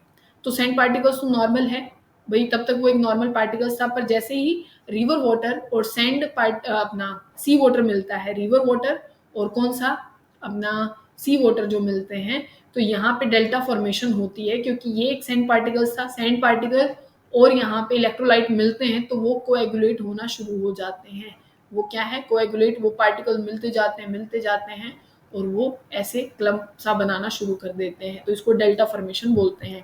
पहले के टाइम में बच्चों जो पानी साफ किया जाता था वो इसी टेक्निक से किया जाता था, इससे नहीं। जो अपनी फिटकरी होती है ना, अलम जिसको बोला जाता है, ठीक है, फिटकरी को, तो क्या करते थे भाई, जो मिट्टी बहुत ज्यादा आ जाती थी बारिश के मौसम में, तो क्या कर देते थे? फिटकरी डाल देते थे, तो वो उसको प्रेसिपिटेट कर देती, पानी, वो मिट्टी सारी नीचे बैठ जाती। ठीक है, पानी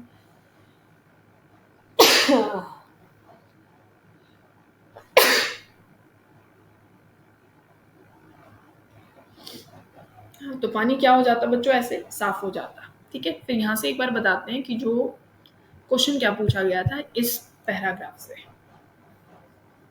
ठीक है, कि भाई आई लोशन में क्या होता है?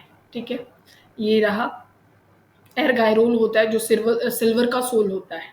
ठीक है ना, आई लोशन में उसका यूज किया जाता है। फिर है को एंटीमनी का कोलोइड जो होता है वो कालाजर जो बीमारी होती है उसके लिए यूज होता है। फिर गोल्ड का जो कोलोइड होता है वो इंट्रामस्कुलर जो इंजेक्शन होता है उसके लिए यूज किया जाता है। मिल्क ऑफ मैग्नीशिया सबको पता है कि स्टमक डिसऑर्डर के लिए यूज किया जाता है। तो ये चीज़ जो बोला ना आई लोशन वाला कि एर्गायरोल किसके लिए सिल्वर सोल होता है, एंटी मनी वाला किसके लिए यूज़ होता है काला ज़र के लिए, और गोल्ड वाला किसके लिए इंट्रामस्कुलर जो इंजेक्शंस होते हैं उनके लिए यूज़ किया जाता है। तो यहाँ से क्वेश्चन था। फिर जो है ये टैनिंग वाला, ये भी आप याद रख सकते हैं कि जो एनिमल्स की जो हाइट्स मतलब जो उनकी स्किन होती है ना, ठीक है, उसको टैनिन के साथ मिला करके वहाँ पे भी क्या किया जाता है भाई, उसको एक हार्ड किया जाता है, ठीक है ना, जिसके ऊपर नेगेटिव चार्ज होता है और ये जो स्किन होती है इन दोनों को मिला के क्या किया जाता है, कोएगुलेट कर लिया जाता है। तो फिर वहाँ हार्डनिंग ऑफ लेदर जिसको बोला जाता है, और या आप क्रोमियम के सोल्ट से भी कर सकते हैं, या तो जो स्किन है वो और प्लस में टेनिन जो होता है वो, और क्रोमियम या क्रोमियम के सोल्ट से, तो लेदर उससे क्या हो जाता है, लेदर स्किन से ही तो बनता है ना, तो वो हार्ड हो जाएगा। सोप और ये वाला हमने पढ़ लिया, और एक फोटोग्राफिक प्लेट वाला और आपको पढ़ना है।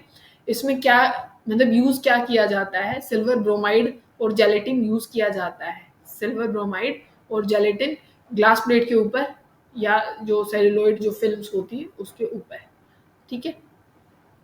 और फिर ये तो आपने पढ़ी ली है, पेंट और सिंथेटिक रबर और इन सब में होता है। तो यहाँ हमारा जो सरफेस केमिस्ट्री जो चैप्टर था बच्चों वो यहाँ पे खत्म हो जाता है।